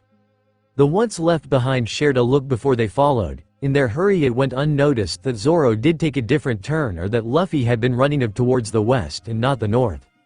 Kong stared blankly at the people in his office. He questioned himself again of why he even had agreed with Sengoku to let them gather here. He didn't even remember the purpose of the meeting. All he knew was that Garp and Akainu were currently in each other's faces, dishing out death threats with their eyes. They all were pretty sure if everyone else weren't in this room, he would find one of the two either dead or beaten to a bloody pulp in here tomorrow, if his office would even survive that long. Care to repeat that, Sakazuki? Garp nearly growled, a very dangerous glint in his eyes that Sengoku did not recognize ever having seen on his friend. Cursed bloodlines should be eliminated. Sakazuki stated, ignoring how the atmosphere in the room got colder with every second, and for once that was not Kuzan's doing. Suru tried to remember how their talk had gotten out of hand. All they did were talking about the recent movements of the revolutionaries. Oh right. Their leader was Garp's idiotic son. Then again, it was only by chance that she and Kong knew about this fact. She still remembered how Garp in his younger years showed of proudly pictures of his cute son. The poor kid had looked more disgruntled on the pictures than cute. She also remembered his reaction to when she and Kong had told him of the revolutionaries' very first wanted poster. A pissed of Garp did tend to Ramto mention all the damage they had to repair after getting the info by accident. It still disturbed her slightly how nonchalant he had asked them to keep it a secret afterwards, despite knowing that they weren't the only one knowing that he had a son. So now Kong, Sengoku, Kuzan, Borsalino and she were watching Sakazuki and Garp argue about the fact that Dragon was finally officially declared cursed blood. She knew what the consequence would be for Garp's grandchild. Thought there was one thing Suru was not completely sure about, and that was of how much knowledge Akainu really had on Garp's relation to Dragon or of the rubber boy. The old woman frowned. They did not find any proof of Sakazuki's relation to the Lucci incident yet. Kong had fully questioned Spandam, yet he hadn't given them any useful information. If there was one thing the man was good at, then it was keeping his position at all costs. Especially when Kong mentioned that the Gorosei didn't see a reason to fire the man. It was slightly irritating yet expected. Maybe she should use her devil fruit powers too. That's it. Kong's voice echoed through the office at the same time he slammed his hands on his desk. Both of you sit down this instant, I have enough. Wah! Garp started as he blinked at the world government commander-in-chief, but whatever Garp had to say was cut off by Kong once more. I said, sit down. Sengoku let out a sigh when Garp finally sat down, muttering. Even Sakazuki seemed to be grumpier as he sat back wordlessly. Kong eyed the two as he sat back too. Can we continue this meeting now without any more disturbances? He started it. Garp muttered lowly, pulling out a pack of rice crackers. Kuzan's lips twitched upwards as he saw Sakazuki glaring at the Vice Admiral briefly. TCH. The red-suited man responded, his eyes narrowing at the cracker-eating Marine. It was no wonder that the other Vice Admirals weren't as willing as she was to take part in meetings where arguments like this could break out from the simplest of comments. Suru stifled a laugh as she watched these two grown men shooting subtitled glares at each other. It feels like they are two schoolboys scolded by their teacher. Borsellino chuckled lightly in agreement and in amusement at that. Kong on the other hand let out a long-suffering sigh as he waved dismissingly with his right hand. Let's just continue, calmly and peacefully. Garp was about to say something in his defense but stopped at the look Kong was sending him. One wrong word and you will be kicked out of my office. The Vice Admiral scowled and muttered something not understandable before he took a rice cracker from his pack and ate it quietly. Sakazuki gave the Marine a smug look, about to give a winning response. If you provoke him any more you will be kicked out too, Admiral or not. Kong bit out, glaring at the red-suited man. Borsellino and Kuzan chuckled lightly, eyeing the third Admiral who was now scowling too while staring at the Commander-in-Chief. Sengoku let out another sigh, covering his eyes with one hand in distress or tiredness. Nobody knew. Suru only smiled and was about to comment once more how this all felt like some teacher scolding their students when Kong gave her a stern look, daring her to say anything not revolving around their discussion. "Ooh, is Dragon's bloodline becoming cursed blood now?" asked Borsellino to break the silence, not seeing how Sengoku sacked into his seat. Kuzan's lip twitched upwards once more. Suru's eyes shined in amusement and Kong hung his head in defeat. Because only seconds later Garp and Sakazuki were at each other again about how a cursed bloodline needs to die out and children shouldn't suffer for their parents' crimes. The man in yellow just deadpanned and scratched his cheek as he looked at his fellow Marines and the Commander-in-Chief. That was the wrong question, eh? Nami, Kobe and Usopp arrived at the North Slope only to be faced with a bunch of pirates wearing cat ears. Usopp also recognized the strange man. He and Luffy had seen the day before. "Where the hell are Luffy and Zoro?" Nami screeched, pulling out her staff in preparation, eyeing the pirates at the shore, irritated that the rubber boy and the green-haired swordsman were nowhere in sight. "Halt this moment, pirates!" Usopp suddenly yelled, giving away their arrival. "I have an army of 100 million men waiting to fight you if you should decide to step one more foot towards the village. I suggest for you to leave before we will force you to." "What are you talking about?" Nami hissed at him, but Usopp only glanced at her before he whispered back that he was stalling time. Only that Nami hissed back at him that that was a stupid idea. 10,100 men. The strange man stepped back in fright. Captain Django, I think that was a lie," one crew member said, pointing at the now arguing Usopp and Nami. Kobe's sweat dropped and laughed nervously, trying to get the arguing pair's attention, only to shriek as the pirates advanced towards them. "Go attack the village then!" Battle cries were heard again, but soon turned to howls of pain as pirates stumbled backwards, caltrops stuck in their feet, while the two that had been arguing high-fived each other. "We are not going to let you attack the village," Usopp said once more, pulling out his slingshot and knocking out several pirates with well-aimed shots. But one pirate made it past the caltrops and knocked the sniper out with a big hammer, injuring him to the point Usopp could barely stand upright. It was then that Kobe scrapped all his courage together and punched the goon to get his attention away from the already hurt Usopp. Nami too took up that chance to start fighting the onmarching pirates that managed to avoid the caltrops. But it was clear that it was a losing battle. Both were pushed back further and further, not having the needed strength to fight these pirates, let alone the right weapons to do so. A few even slipped their attention and passed them, advancing towards Syrup Village, but Usopp, even in his hurt stage, tried to stop them, only to be kicked further away from the fight. The situation was looking quite bad until the pirates that passed them were sent flying back down the slope, taking a few of the ones Kapi and Nami had been fighting down too. "Luffy, Zoro!" The two shouted in relief as they saw the two walking towards them, though both of them looked rather irritated. "Usopp, you didn't tell me where to go north," the rubber boy complained as he rotated one arm as a warm-up, his eyes focused on the enemy. "Why did you guys take the wrong turn?" "Because of that it took me longer to get here," Zoro also mentioned drawing out his swords as he too was focused on the enemy. Neither of the three was able to answer them as a yell from the shore drew back their attention towards the situation at hand. "What are you doing? Don't back away. If you don't attack this village soon Captain Kuro will be mad at us," Django yelled into the rounds of pirates. His pendulum was out already gaining everyone's attention. "You all will become stronger and stronger and so enraged that you can destroy anything in the way of your path. 1, 2, Django." Battle cries were heard once more and Nami watched in horror how one of them destroyed part of the cliff with one punch. She didn't know that hypnosis was able to do that towards people. She and Kobe backed away from the pirates that were now running up the slope towards them. Until a battle cry from a familiar voice toned them all out and an enraged Luffy stormed down the path. Gum gum no Gatling. None of these pirates stood a chance as Luffy mercilessly beat them down. Zoro sighed in disappointment seeing how the rubber boy took out most of them and didn't really leave anyone for him to fight. Kobe was shocked that Luffy had taken out that many so easily and was now advancing towards the captain. Nami just shook her head and Usopp, well, the slingshot wielder, was trying to get his bearing together. By now the rubber boy was attacking their well, that's one way to deal with them. The orange-haired girl muttered watching how Luffy stormed down only to fall asleep before he could any more damage to their ship more. That was close. Now we need to hurry before, Django sighed, but once he looked up towards the slope he froze, same as all the pirates that looked in the same direction. See Captain Kuro. Zoro, Nami, Usopp and Kobe turned not expecting to see the one who stood there. "K Klahadore," Usopp whispered, barely heard by anyone. But the look in the man's face sent down shivers his back.